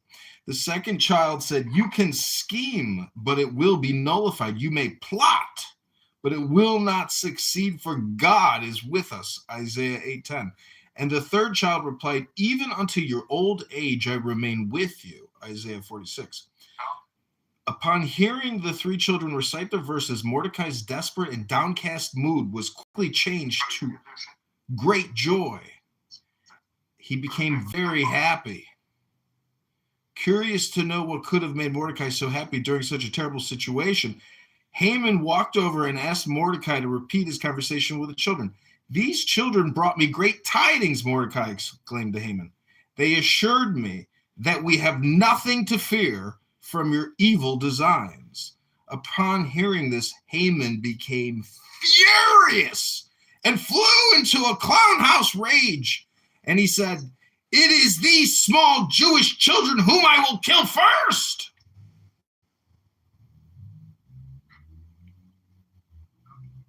John, this is good stuff.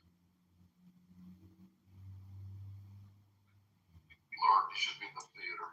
That was a performance. No, he's good with voices, too. Yeah. Everyone is reading rules. I came to the conclusion that technically Clubhouse is just Toastmasters. It turns out that it's Toastmasters in the ghetto, in the slum. It's the slum of Toastmasters. Anyway, so normal. Don't they have any 24-hour places where you live? Yes, but I happened to see these fresh bagels and I got all excited. I know they're creamy. I mean, they look so shiny and golden and delicious. What kind of bagel do you like? Sesame, onion bagel? I like everything. Everything, yeah. Everything bagel. As in, you like the everything bagel, or you like all bagels? No, the former. I like everything bagels. Yeah. Hey, Lord, you're a Chicago guy. What deli did you go to? Did you go to anything in Skokie? Yeah, a little bit. My dad worked on Devon. My dad was a cop on Devon. He took over an old Jewish guy's beat named Bernie Feinstein. And my dad donned himself the Don of Devon. And he helped everybody with all their problems. That's a cool story, man. What neighborhood was this? The Street? Devon, yeah. The whole strip. The whole strip from the Hindus to the Orthodox to the Russians, everybody. And it used to be all Jewish, so all the way to the lake. Wasn't Maxwell Street? Was Maxwell Street the big Jewish street? What was the big Jewish marketplace? Oh, Maxwell Street, I'll tell you, the Maxwell Street that's near the University of Illinois, that's what they call Jewtown. Mm. And nobody meant anything bad by it. It was just Jewtown, you know, and it was right by the Little Italy and Greektown, and that's a wonderful. And if you ever go and you want to see something historically interesting, Jane Addams Hull House. She was the woman who I think created the social work in America and the settlement projects she did. Yeah, and it's a wonderful museum because they color coded all the ethnicity in the neighborhood surrounding the Hull House. It was just interesting. It's really amazing. They have like a nice little movie to watch. It's really, really. Oh man, it's cold out here. I gotta go back in. Effing so cold. What business does it have to be this cold in Tel Aviv? Almost March. Anyway, so. Say it again. What's the question? No, I'm just saying, why does it have to be so cold today? But what was I going to say? There was coffins. Revenge is a dish best served cold. Did you ever have that Polish sausage? Excuse me. No, Chicago is famous for its hot dog. And Maxwell Street, Polish was the one that started it all. It's on the corner of Halstead and Maxwell and I don't know, whatever. But I'm just talking about that whole neighborhood. If you ever seen the Blues Brothers, there's a scene where Johnny Lee Hooker is singing out of the market. Did you ever see that? Do you remember this? Listen, Stanley, listen to this. I asked AI, how long did it take for Iran to return fire? It writes, based on reports regarding the June 2025 conflict, Iran began its retaliatory strikes shortly after U.S. forces targeted Iranian. Initial action, the U.S. bombed 3 Iranian nuclear sites, Fordow, Natanz, and Isfahan, late on a Saturday night. Retaliation timeframe. Iran initiated its response by targeting a U.S. military base in Qatar, Al-Udeid, on the following Monday. So it took them about 48 hours. I don't know if the attack came in the morning or the night, but basically. It was time to evacuate. They let us know they were going to do it, and just for symbolic reasons, but we evacuated before they hit it. Yep. But what about when Israel hit on in June? What was it, June 12th? That's what I was thinking. Like, it took them like two days, I think, to return fire, and they hit Tel Aviv.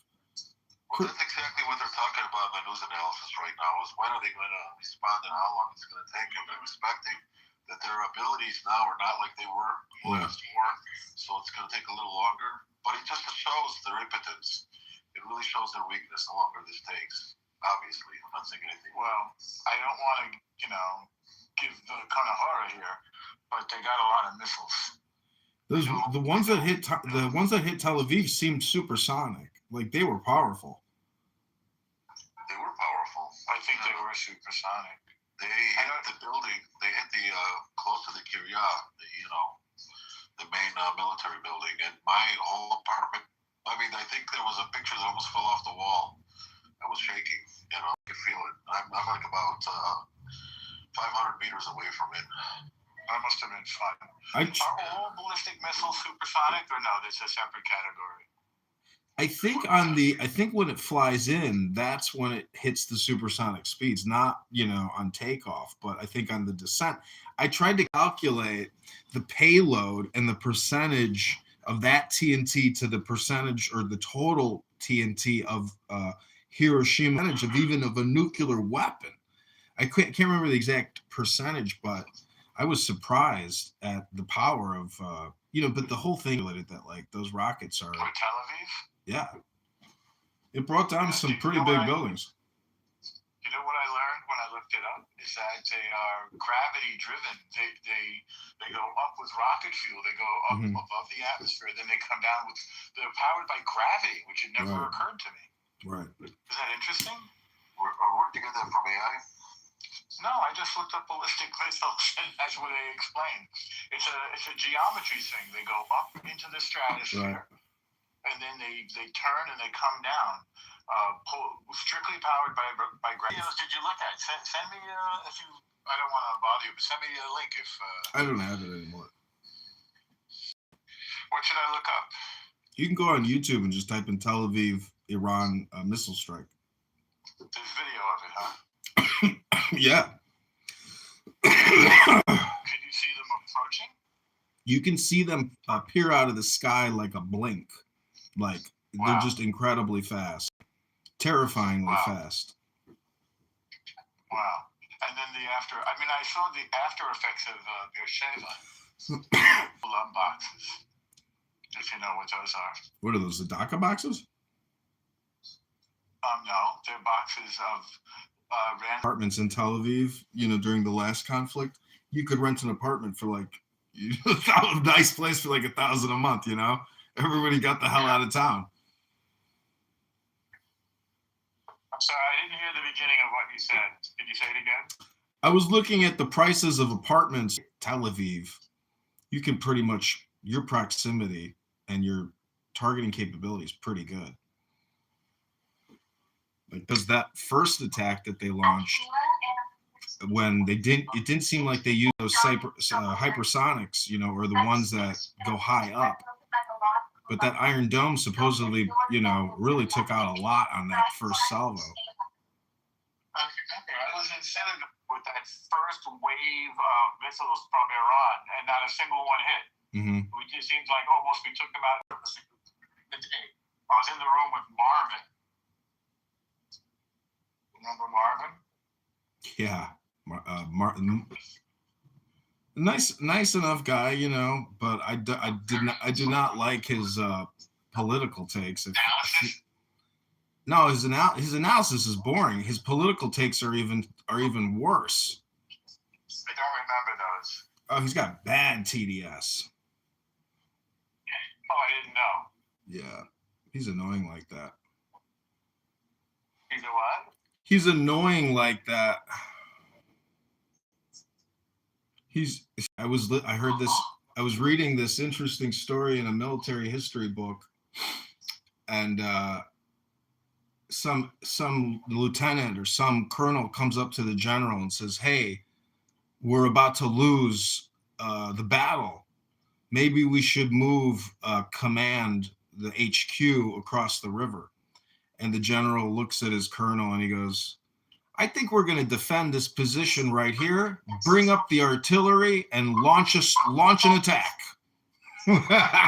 Meaning that the second in command, is trying to elicit an unnecessary change, but the generals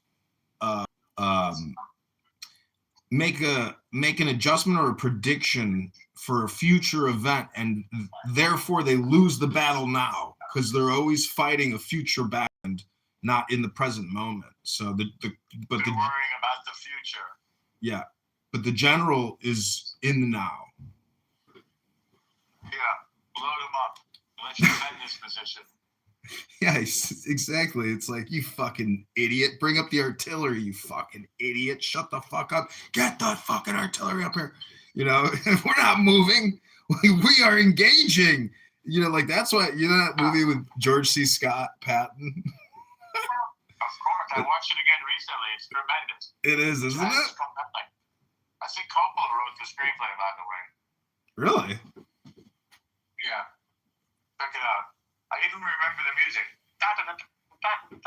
Yeah, I've been using it in all my political videos. Fantastic. Thanks. Yeah. Yeah. You're welcome. I'm kind of amazed.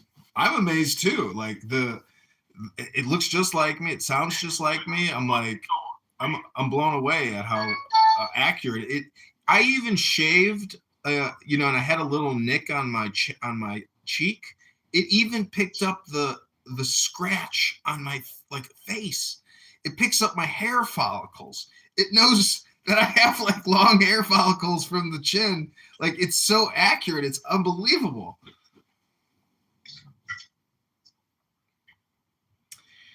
People have no idea. But basically AI allows you to like hologram yourself in a way that has never been possible. Like to create these types of videos for a political campaign, you would pay a consultant, $400,000 or 200, like big money. But now, because you can put out these amazing videos, you just need the money to buy the advertisements. There is no content creation cost at all anymore. Completely solved. Now it's all about Google and Meta and buying influence through those communication networks. So that's why I don't understand how this Sam Altman, like Sora is basically a social networking app, but he needs to get Bing ads on it. Supposedly, anyways, whatever.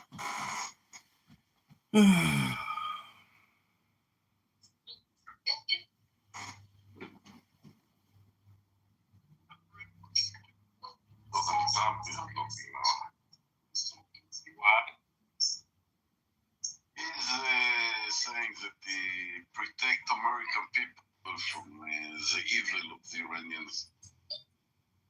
This is the most evil regime the Iranian have. He gives an explanation about all the practice that Iran have, Houthi, Hezbollah, and they kill their own people.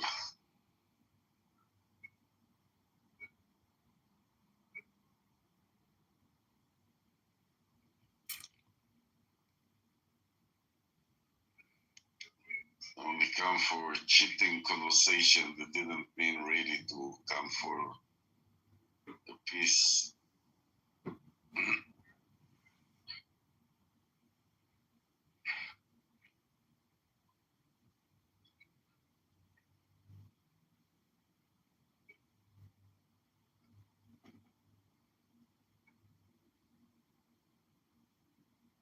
That's interesting that one Iranian leader didn't go out and speak yet.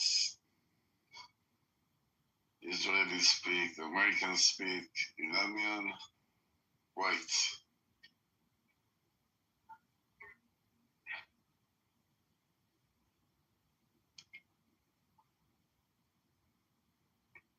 I'm sure most of them are dead.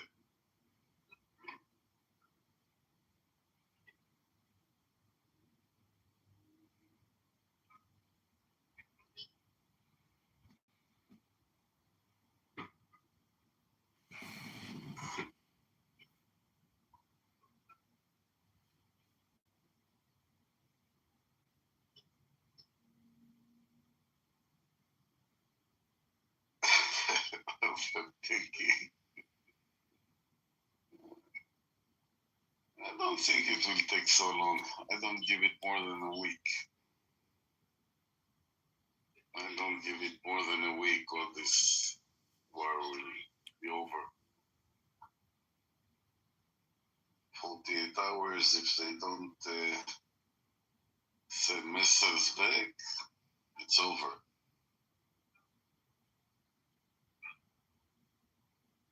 What they can do against American and Israel, even you don't even Hezbollah don't shoot one missile, the Houthi didn't shoot one missile. They don't have any practice, they're all chicken, afraid of what will happen if they will dare to do something.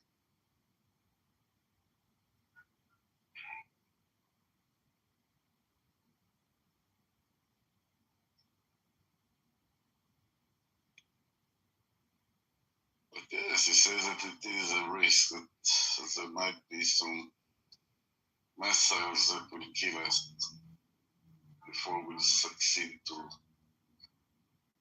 destroy all the missiles.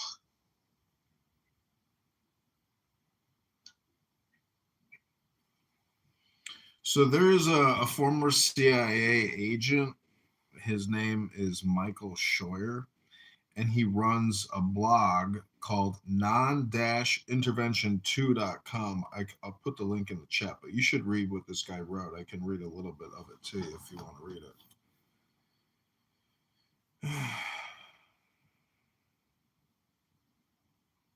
Check this guy out. He was on the Bin Laden desk. He's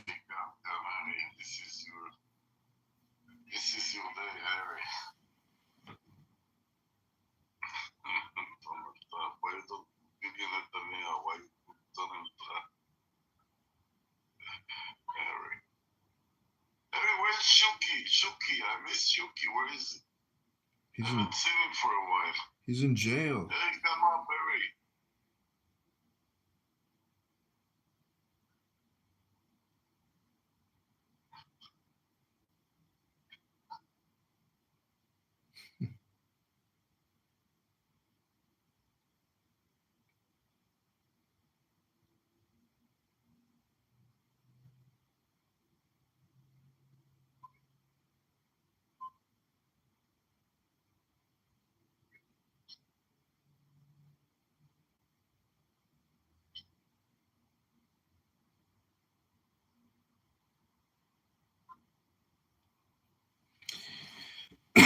This guy writes, so as this peace is finished, there are still U.S. military forces from all services flowing into the region around Iran. The U.S. has never operated a major military force on the ground in Iran, and it has had virtually no regular on-the-ground intelligence collection in Iran since the U.S. embassy and its officers were seized in 1983. The importance of the latter is that the planners of a monster air war on Iran, which is said to be Trump's first choice, probably will not have definite data about what the mullahs have been planning as a regime survival strategy since they took power in 1972. If the air war is insufficient to solve the Iran problem to Israel's satisfaction, the sole remaining option probably is an unnecessary interventionist ground war, the kind of war which U.S. flag officers and their commanders-in-chief have failed to win, despite several dozen opportunities with Japan since Japan surrendered in 1945. This guy, hates Israel, and he, I would say he's definitely, anyways, but his analysis is pretty interesting.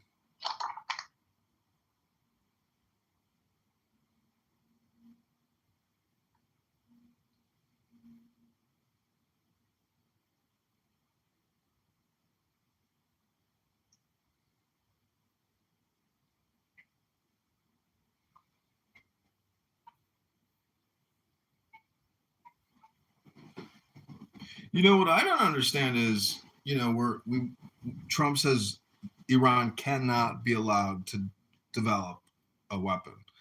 But what I don't understand is why in this world of black markets, why do we not, hypothesize that they technically bought, a weapon? So that's what I don't understand. Like if they do have some type of poison pill or mutually assured destruction policy, which I'm sure they have, that's what I don't understand why it's not, a terrifying possibility.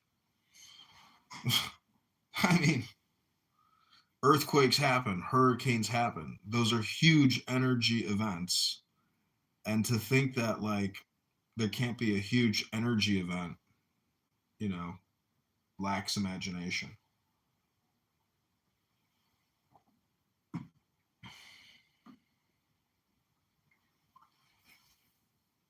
There's nothing to be understandable. They even should not have these missiles and nuclear weapon all the time, warning all the world about the will attack, and have all these proxies and pay money to the Houthis and to the Hezbollah. It's very obvious it shouldn't be anymore. It's the first time. It's an history day today. Israel. It's a big deal. I'm getting tons of video now, and the U.S. has launched the strikes as well. I'm getting a ton of video. We hit all the nuclear sites as well. This is really going. There's going to be more in the next 24 hours than in the whole 12-day war. This is full on. Yeah, it's full on, yes. Tonight we will see what they left, what they can give back.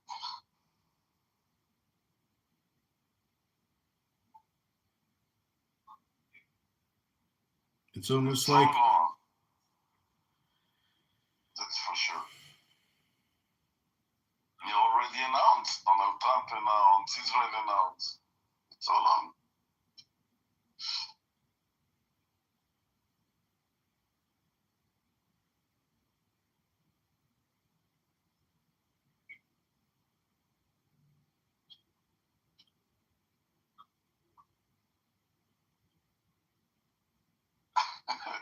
There's a fire in a bus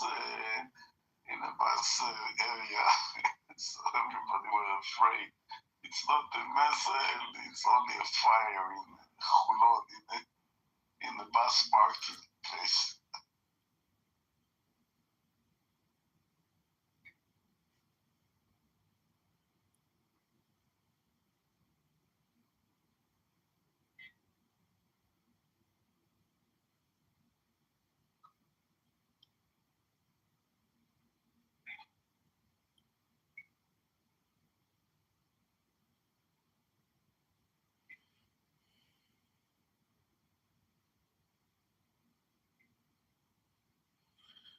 so.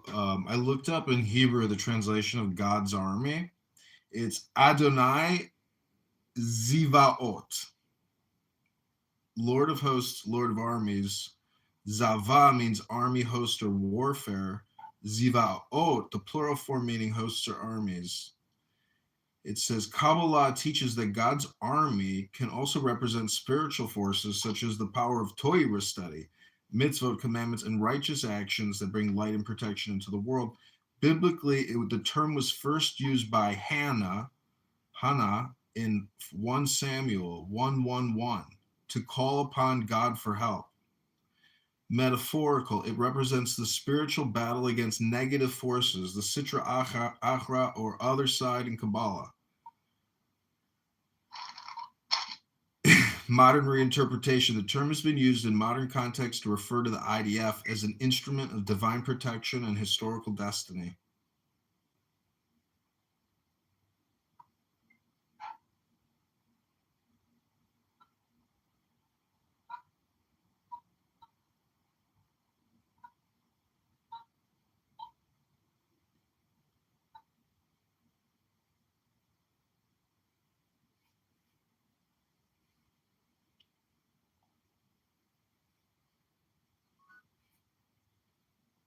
Yo, Norma, Ribbono Shel Olam. There are followers of the Rebbe who say Ribbono Shel Olam is extremely useful.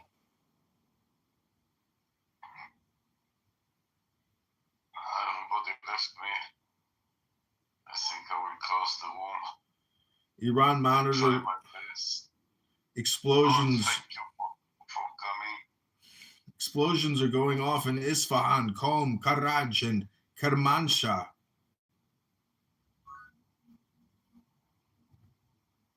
Oh my God, Central Tel Aviv, Central Tehran. 1 hour ago, rocket strikes. Let the world know that we did not start this war. Wow.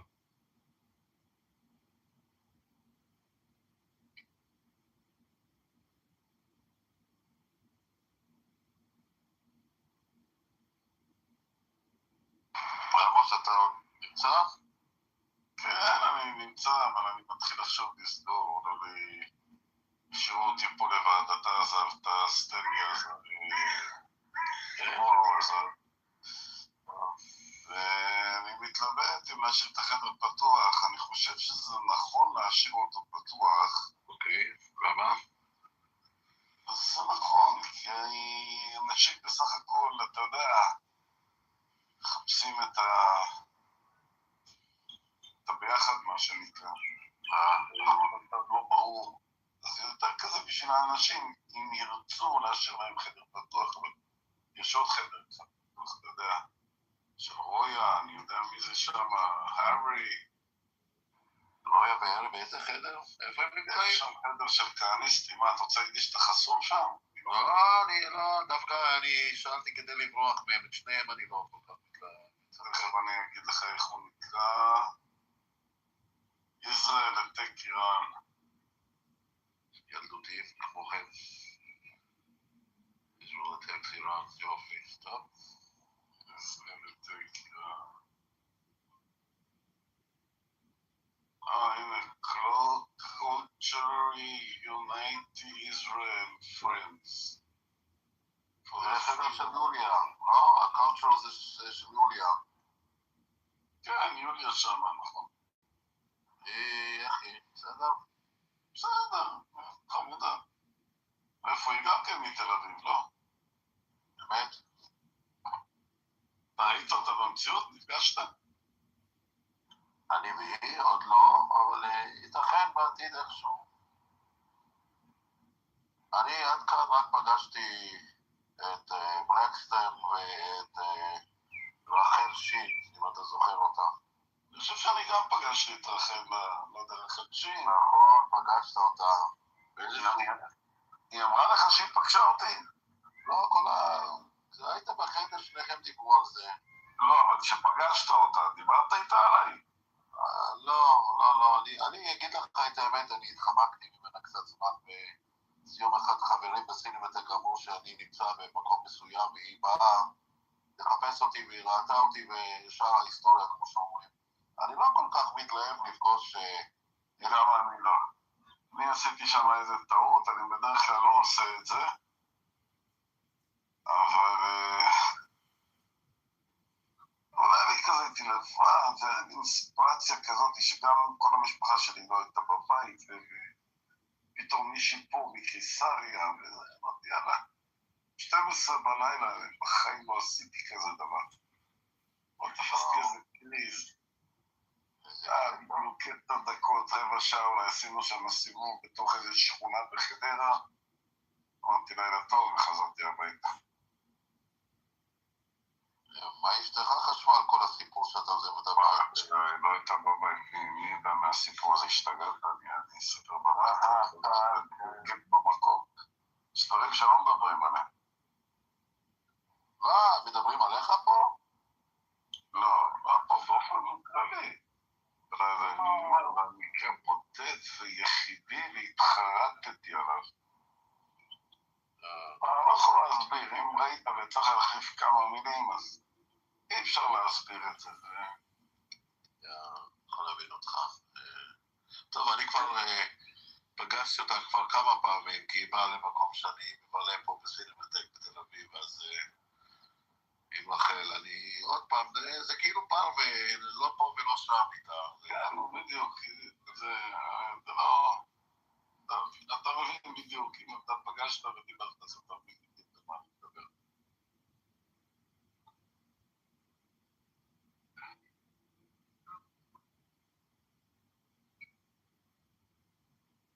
פעם היא הייתה להיט בחדרים של היהודים בגלל המבטא הכבד של האנשים היהודים. מבטא שאם, איך אומרים, זה היה משעשע, אבל הם בזה. כן.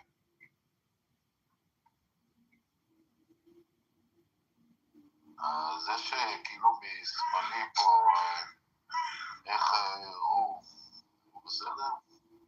זה אומר אנגלית פה.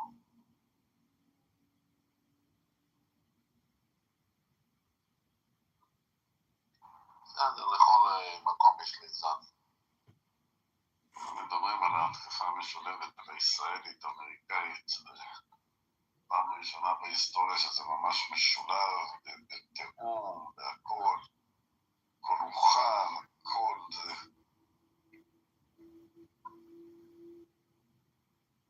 בחדר אחר דיברו על כמה זמן, כאילו שהם החזירו האיראנים, כמה זמן ייקח עד שהם מחזירים... כן. אומרים שזה לא תוך יום, זה ייקח כמה ימים. אם הם בכלל יכולים להחזיר. כל טיל שהם שולחים גם חושף את עצמו. אני מעריך שכבר יש מטוסי ביון מעל שמי איראן, שבכל רגע שטיל יוצא החוצה לשיגור, אז הוא חושף את עצמו להתקפה. אמת, והמטרה פה באמת עכשיו הפעלת משטר, נכון? לא סתם.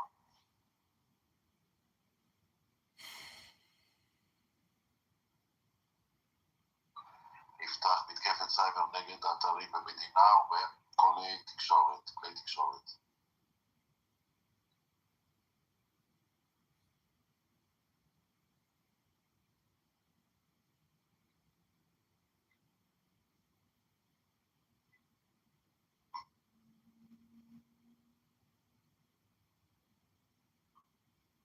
ניסיתי להיכנס לחשבון טוויטר של טראמפ, אבל שואלים אותי 1,000 שאלות לפני שאתה נכנס. אם יש לך חשבון גוגל, חשבון אפל, חשבון זה, אין לי סבלנות, אבל מעניין מה הוא אומר. Lord, have you got into Trump's Twitter account? I can view it. Yeah, you want to look at it? Because I can't for whatever crazy reason, but whatever. Ali Hamid moved. Okay, there's nothing. I'm getting posts here that are old. He posted this 13 minutes ago. Major combat operations in Iran. Our objective is to defend the American people by eliminating imminent threats from the Iranian regime, a vicious group of very hard, terrible What was that? people. You want to hear this or no? Imminent. I love it. Look at כרגע בערוץ 12. בערוץ 12? זה היה, עכשיו הוא משמיע את זה. אוקיי. Its menacing activities directly endanger the United States, our troops, our bases overseas, and our allies throughout the world. For 47 years, the Iranian regime has chanted death to America and waged an unending campaign of bloodshed and mass murder, targeting the United States, our troops, and the innocent people in many, many countries. Among the regime's very first acts was to back a violent takeover of the U.S. Embassy in Tehran, holding dozens of American hostages for 444 days. In 1983, Iran's proxies carried out the Marine barracks bombing in Beirut that killed 241 American military personnel. In 2000, they knew and were probably involved with the attack on the USS Cole. Many died. Iranian forces killed and maimed hundreds of American service members in Iraq. The regime's proxies have continued to launch countless attacks against American forces stationed in the Middle East in recent years, as well as U.S. naval and commercial vessels and international shipping lanes. It's been mass terror, and we're not going to put up with it any longer. From Lebanon to Yemen and Syria to Iraq, the regime has armed, trained, and funded terrorist militias that have soaked the earth with blood and guts. And it was Iran's proxy, Hamas, that launched the monstrous October 7th attacks on Israel, slaughtering more than 1,000 innocent people, including 46 Americans, while taking 12 of our citizens hostage. It was brutal, something like the world has never seen before.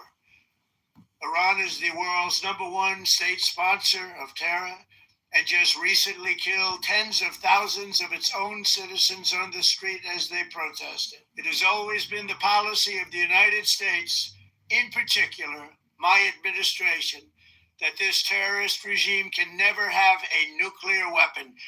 I'll say it again, they can never have a nuclear weapon.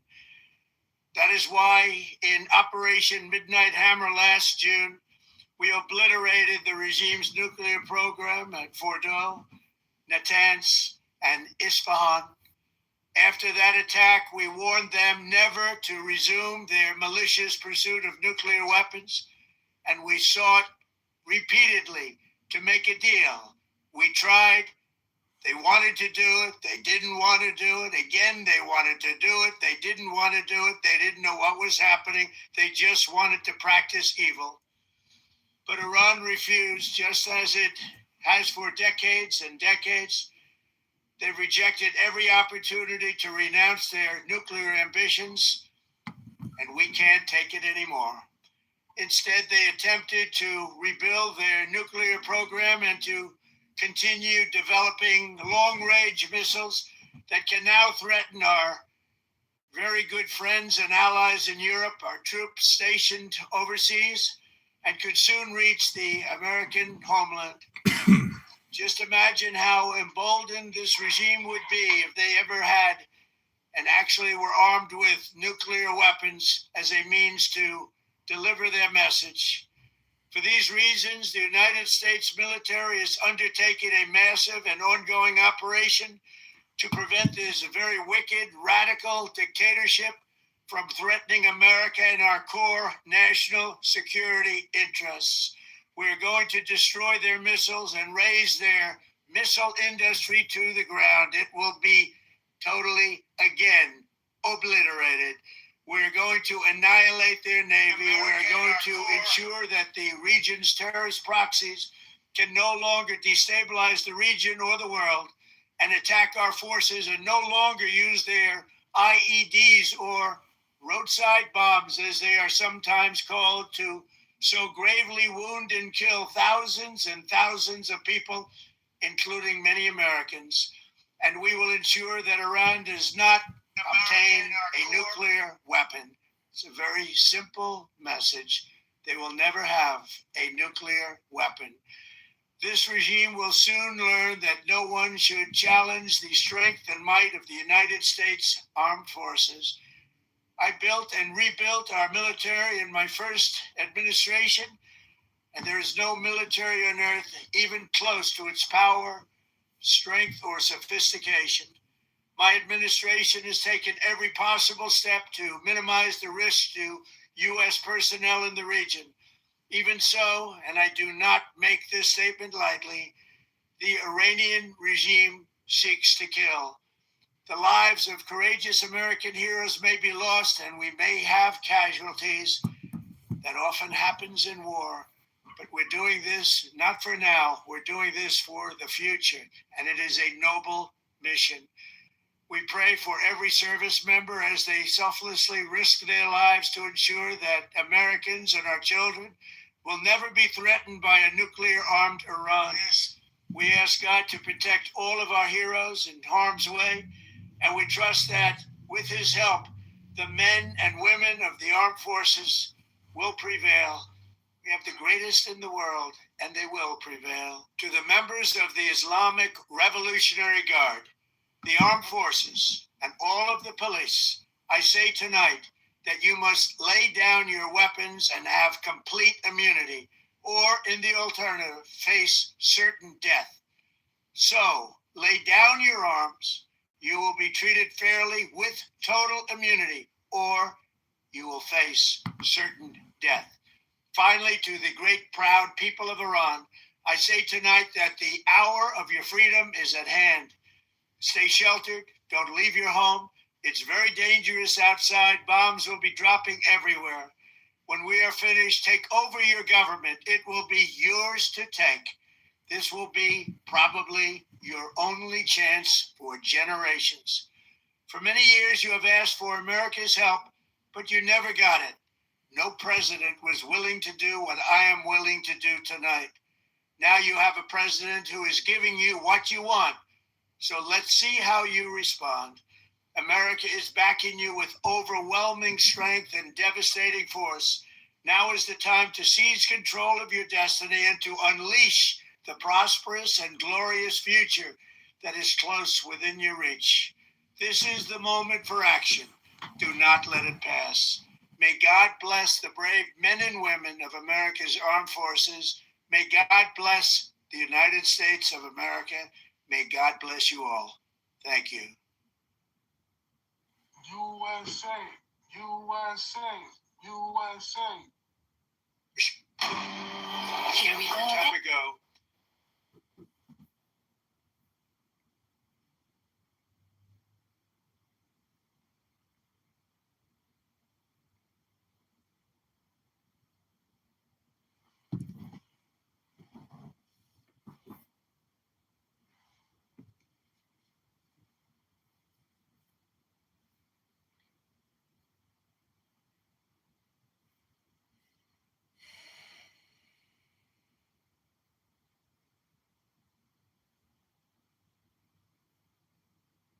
Eso te saca, there's another alarm here. Esta acá vamos.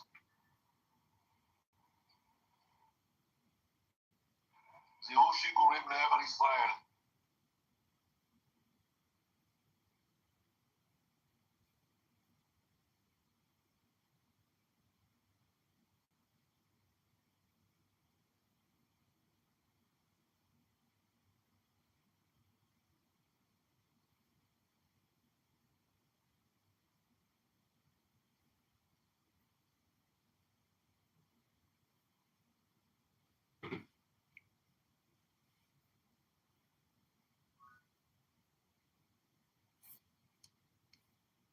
Happens in war, strength or sophistication.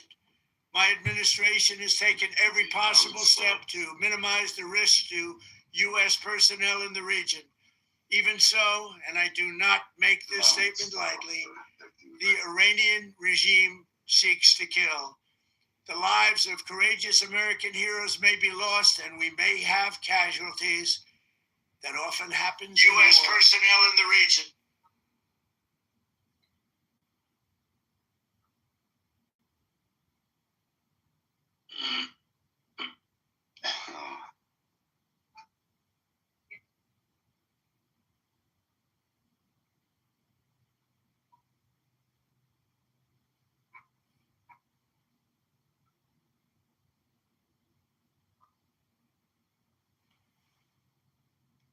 But we're doing this not for now, we're doing this for the future, and it is a noble mission.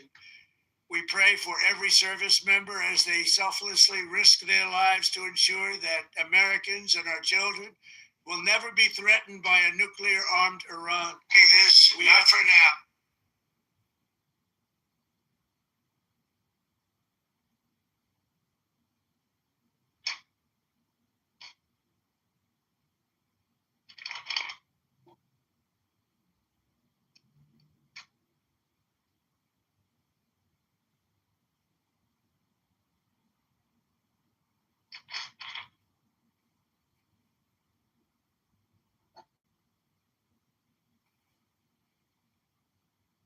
God to protect all of our heroes in harm's way, and we trust that with his help, the men and women of the armed forces will prevail. We have the greatest in the world, and they will prevail. To the members of the Islamic Revolutionary Guard, protect all of our heroes in harm's way.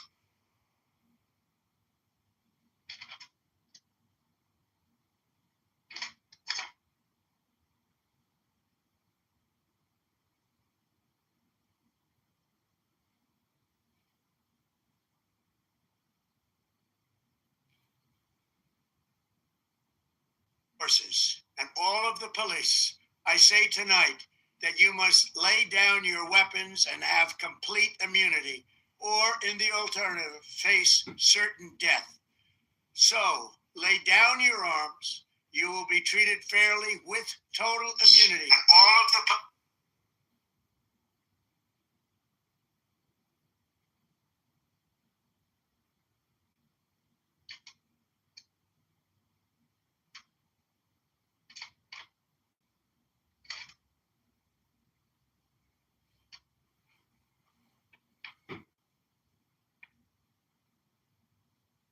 or you will face certain death. Finally, to the great proud people of Iran, I say tonight that the hour of your freedom is at hand. Stay sheltered. Don't leave your home. It's very dangerous outside. Bombs will be dropping everywhere. When we are faced.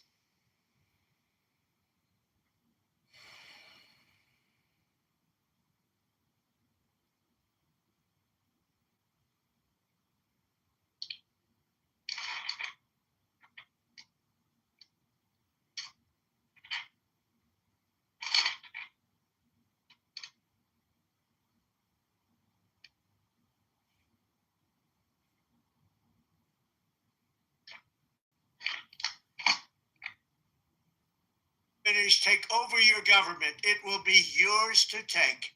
This will be probably your only chance for generations. For many years, you have asked for America's help, but you never got it. No president was willing to do what I am willing to do. Take over your government.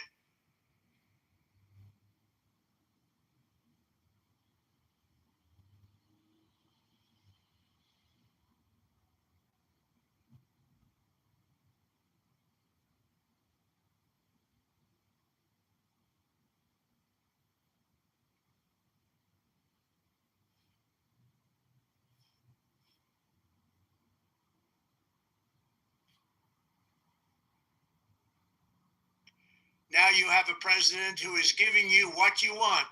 So let's see how you respond. America is backing you with overwhelming strength and devastating force. Now is the time to seize control of your destiny and to unleash the prosperous and glorious. Now you have a president who is giving you what you want.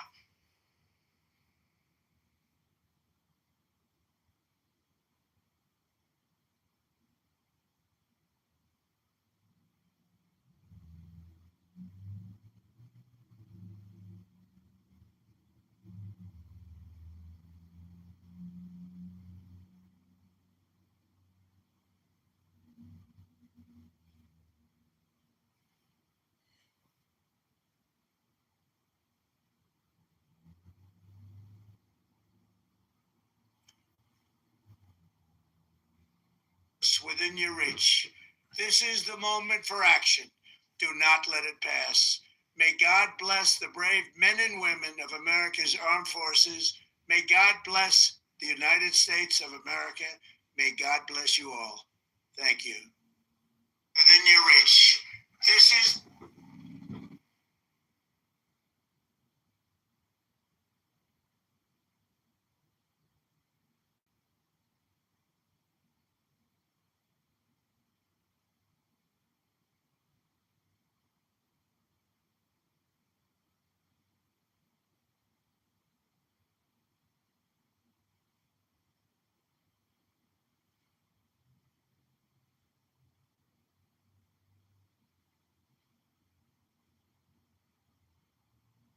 Well, it goes back to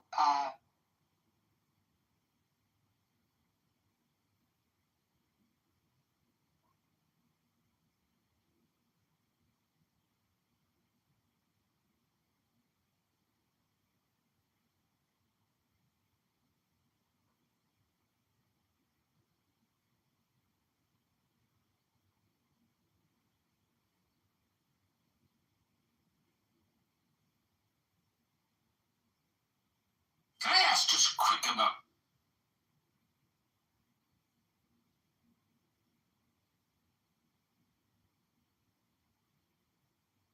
Massey? He's obviously gotten into a very personal altercation with the president ongoing.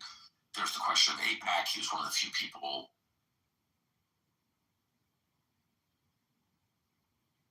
who didn't take AIPAC money. But the all-out effort to destroy him,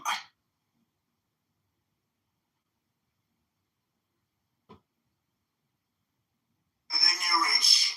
This is the moment for action. Do not let it.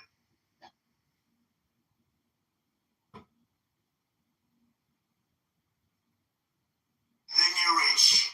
This is. Now you have a president who is giving you what?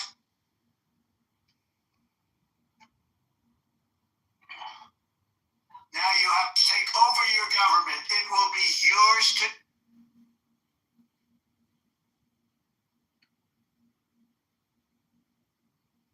Take over. You will face certain death.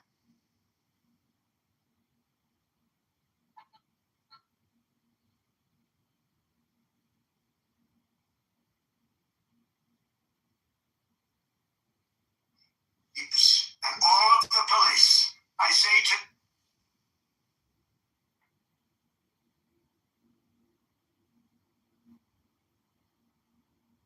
And protect all of our heroes in harm's way, and we trust that with his help.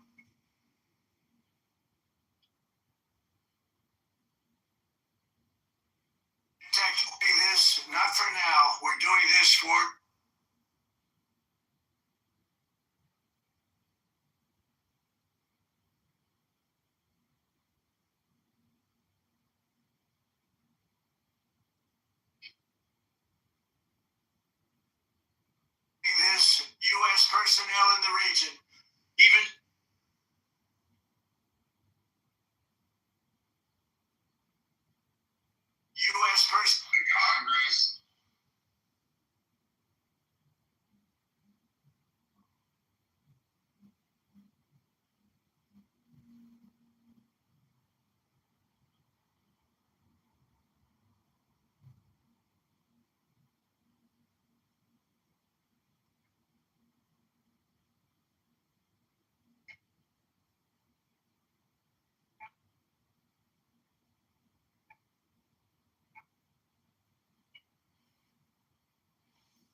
personnel in the region. Even so, and I do not make this statement lightly,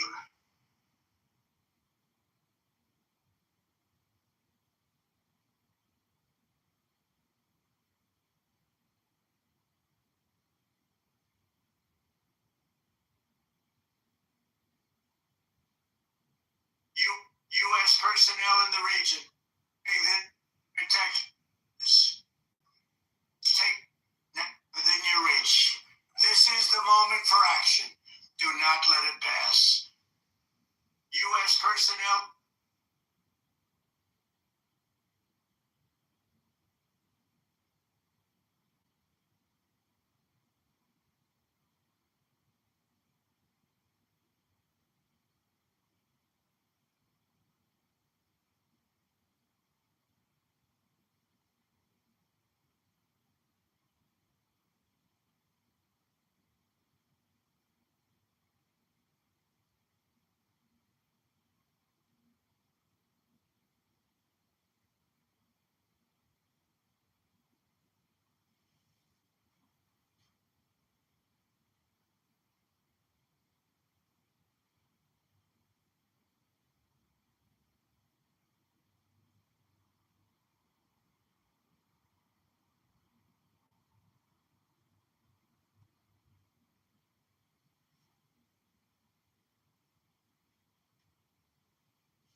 U.S.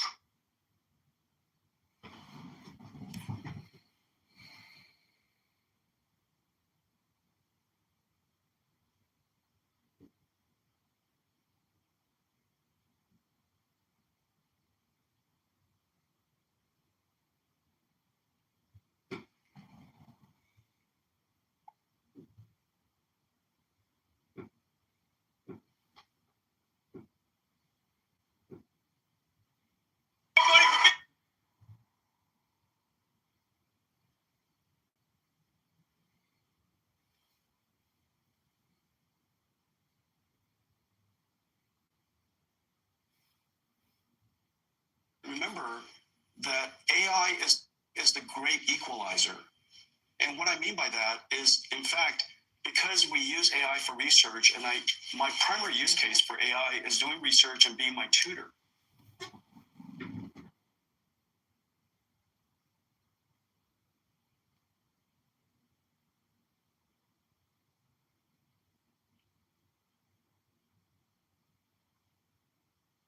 U.S. personnel in the region. Even so, and I do not make this statement lightly, the Iranian regime seeks to kill. The lives of courageous American heroes may be lost, and we may have casualties. This, not for now. We're doing this for the future, and it is a noble mission. We pray for every service member as they selflessly risk their lives to ensure that Americans and our children will never be threatened. Protect all of our heroes in harm's way And we trust that with his help, the men and women of the armed forces will prevail.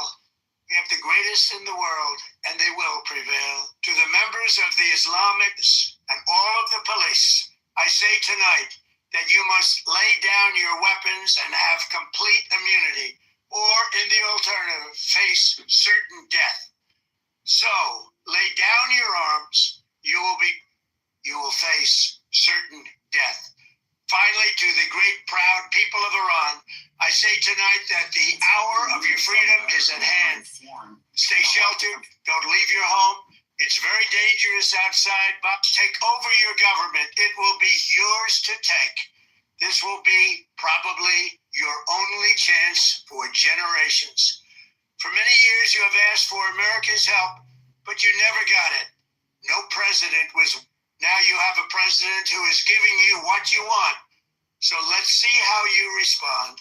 America is backing you with overwhelming strength and devastating force. Now is the time to seize control of your destiny and to within your reach. This is the moment for action. Do not let it pass. May God bless the brave men and women of America's armed forces. May God bless the United States of America. May God bless you all. U.S. personnel in the region. Even so, and I do not make this statement lightly, the Iranian regime seeks to kill. The lives of courageous American heroes may be lost, and we may have casualties. This, not for now. We're doing this for the future, and it is a noble mission. We pray for every service member as they selflessly risk their lives to ensure that Americans and our children will never be threatened. Protect all of our heroes in harm's way, and we trust that سرنوشت‌ساز پیش روی ماست. کمکی که رئیس جمهور ایالات متحده به مردم شجاع ایران وعده داده بود اکنون رسیده است. این یک مداخله بشردوستانه است و هدف آن جمهوری اسلامی دستگاه سرکوب و ماشین کشتار آن است، نه کشور و ملت بزرگ ایران. اما با وجود رسیدن این کمک، پیروزی نهایی همچنان به دست ما رقم خواهد خورد. این ما ملت ایران هستیم که در این آخرین نبرد کار را تمام خواهیم کرد. زمان بازگشت به خیابانها نزدیک است. اکنون که جمهوری اسلامی در حال فروپاشی است، پیام من به نیروهای نظامی، انتظامی و امنیتی کشور روشن است. شما سوگند خورده اید حافظ ایران و ملت ایران باشید، نه حافظ جمهوری اسلامی و سرکردگانش. وظیفه شما دفاع از مردم است، نه دفاع از رژیمی که با سرکوب و جنایت میهن ما را به گروگان گرفته است. به ملت بپیوندید و به یک گذار باثبات و امن کمک کنید. در غیر این صورت با کشتی در هم شکسته خامنه‌ای و رژیمش غرق خواهید شد. و پیام من به رئیس جمهور ایالات متحده پرزیدنت ترامپ این است: ملت شریف ایران با وجود سرکوب و کشتار وحشیانه این رژیم نزدیک به 2 ماه با دلاوری ایستادگی کرد.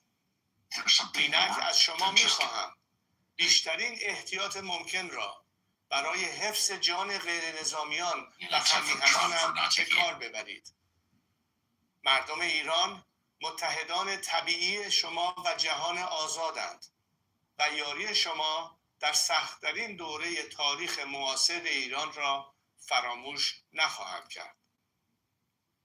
و به شما همیهنان عزیزم در ایران، در این ساعتها و روزهای حساس بیش از هر زمان دیگر باید بر هدف نهایی خود متمرکز بمانیم: باز پس گرفتن ایران. من از شما می‌خواهم که در حال حاضر در خانه‌های خود بمانید و آرامش و امنیت خود را حفظ کنید. هوشیار و آماده باشید تا در زمان مناسب که به طور دقیق به اطلاع شما خواهم رساند برای اقدام نهایی به خیابانها بازگردید. پیام‌های من را از طریق شبکه‌های اجتماعی و رسانه‌های ماهواره‌ای دنبال کنید. اگر در اینترنت و ماهواره اختلال ایجاد شد، از طریق امواج رادیویی با شما در تماس خواهم بود. ما به پیروزی نهایی بسیار نزدیکیم. می‌خواهم هرچه زودتر در کنار شما باشم. و با هم ایران را پس بگیریم و دوباره بسازیم. پاینده ایران. So here's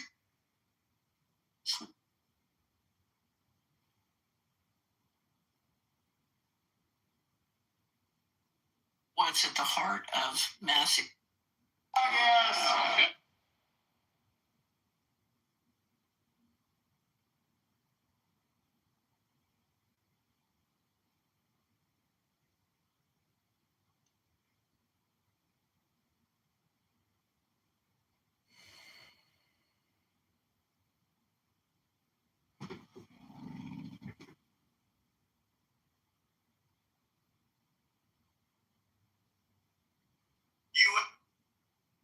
U.S.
personnel in the region. Even so, and I do not make this statement lightly, I have a president who is giving you what you want. So let's see how you respond. Within your reach. Iranian regime.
U.S. personnel.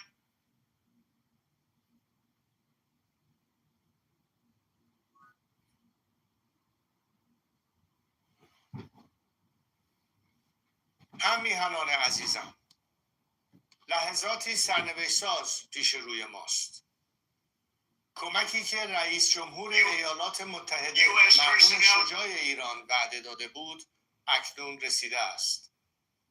این یک مداخله بشردوستانه است و هدف آن جمهوری اسلامی دستگاه سرکوب و ماشین کشتار آن است، نه کشور و ملت بزرگ ایران.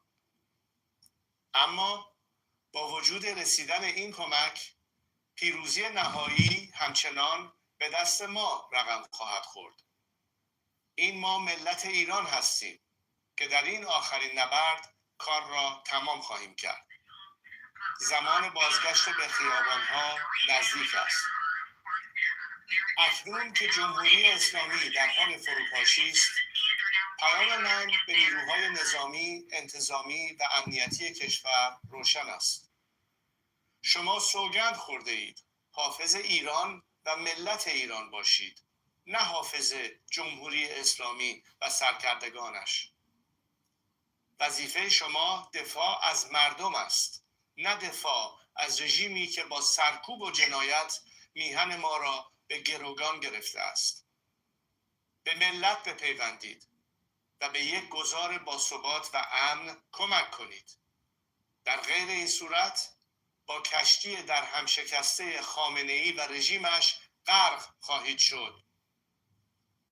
و پیام من به رئیس جمهور ایالات متحده پرزیدنت ترامپ این است: ملت شریف ایران با وجود سرکوب و کشتار وحشیانه این رژیم نزدیک به 2 ماه با دلاوری ایستادگی کرد.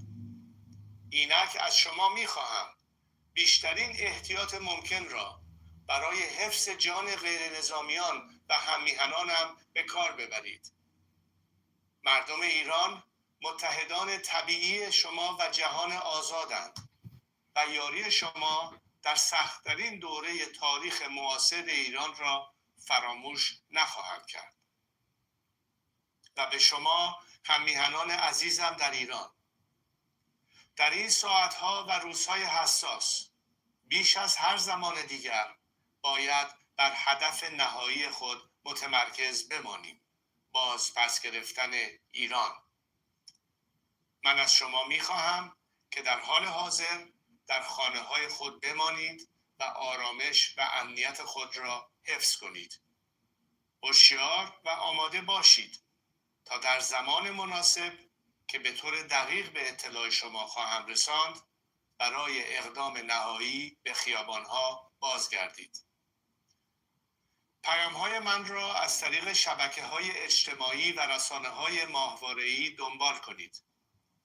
اگر در اینترنت و ماهواره اختلال ایجاد شد، از طریق امواج رادیویی با شما در تماس خواهم بود. ما به پیروزی نهایی بسیار نزدیکیم. می‌خواهم هر چه زودتر در کنار شما باشم تا با هم ایران را پس بگیریم و دوباره بسازیم. پاینده ایران.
هم میهنان عزیزم، لحظاتی سرنوشت ساز پیش روی ماست.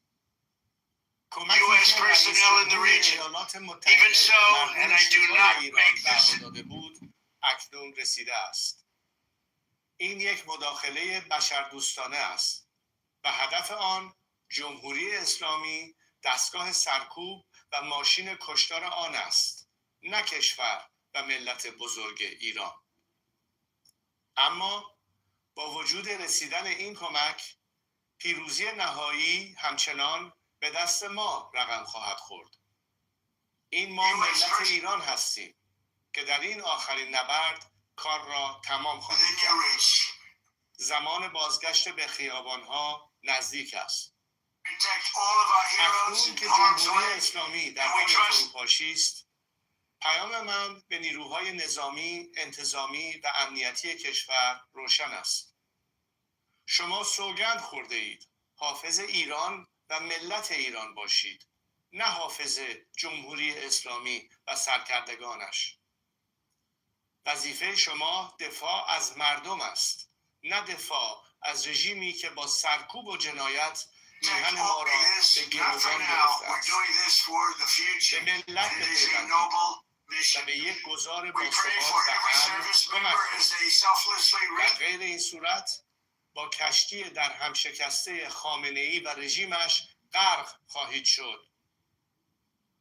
و پیام من به رئیس جمهور ایالات متحده پرزیدنت ترامپ این است: ملت شریف ایران با وجود سرکوب و کشتار وحشیانه این رژیم نزدیک به 2 ماه با دلاوری ایستادگی کرد. اینک از شما می‌خواهم بیشترین احتیاط ممکن را برای حفظ جان غیر نظامیان و هم‌میهنانم به کار ببرید. مردم ایران متحدان طبیعی شما و جهان آزادند و یاری شما در سخت‌ترین دوره تاریخ معاصر ایران را فراموش نخواهند کرد. و به شما هم‌میهنان عزیزم در ایران، در این ساعتها و روزهای حساس بیش از هر زمان دیگر باید بر هدف نهایی خود متمرکز بمانیم: باز پس گرفتن ایران. من از شما می‌خواهم که در حال حاضر در خانه‌های خود بمانید و آرامش و امنیت خود را حفظ کنید. هوشیار و آماده باشید تا در زمان مناسب که به طور دقیق به اطلاع شما خواهم رساند برای اقدام نهایی به خیابان‌ها بازگردید. پیام‌های من را از طریق شبکه‌های اجتماعی و رسانه‌های ماهواره‌ای دنبال کنید. اگر در اینترنت و ماهواره اختلال ایجاد شد، از طریق امواج رادیویی با شما در تماس خواهم بود. ما به پیروزی نهایی بسیار نزدیکیم.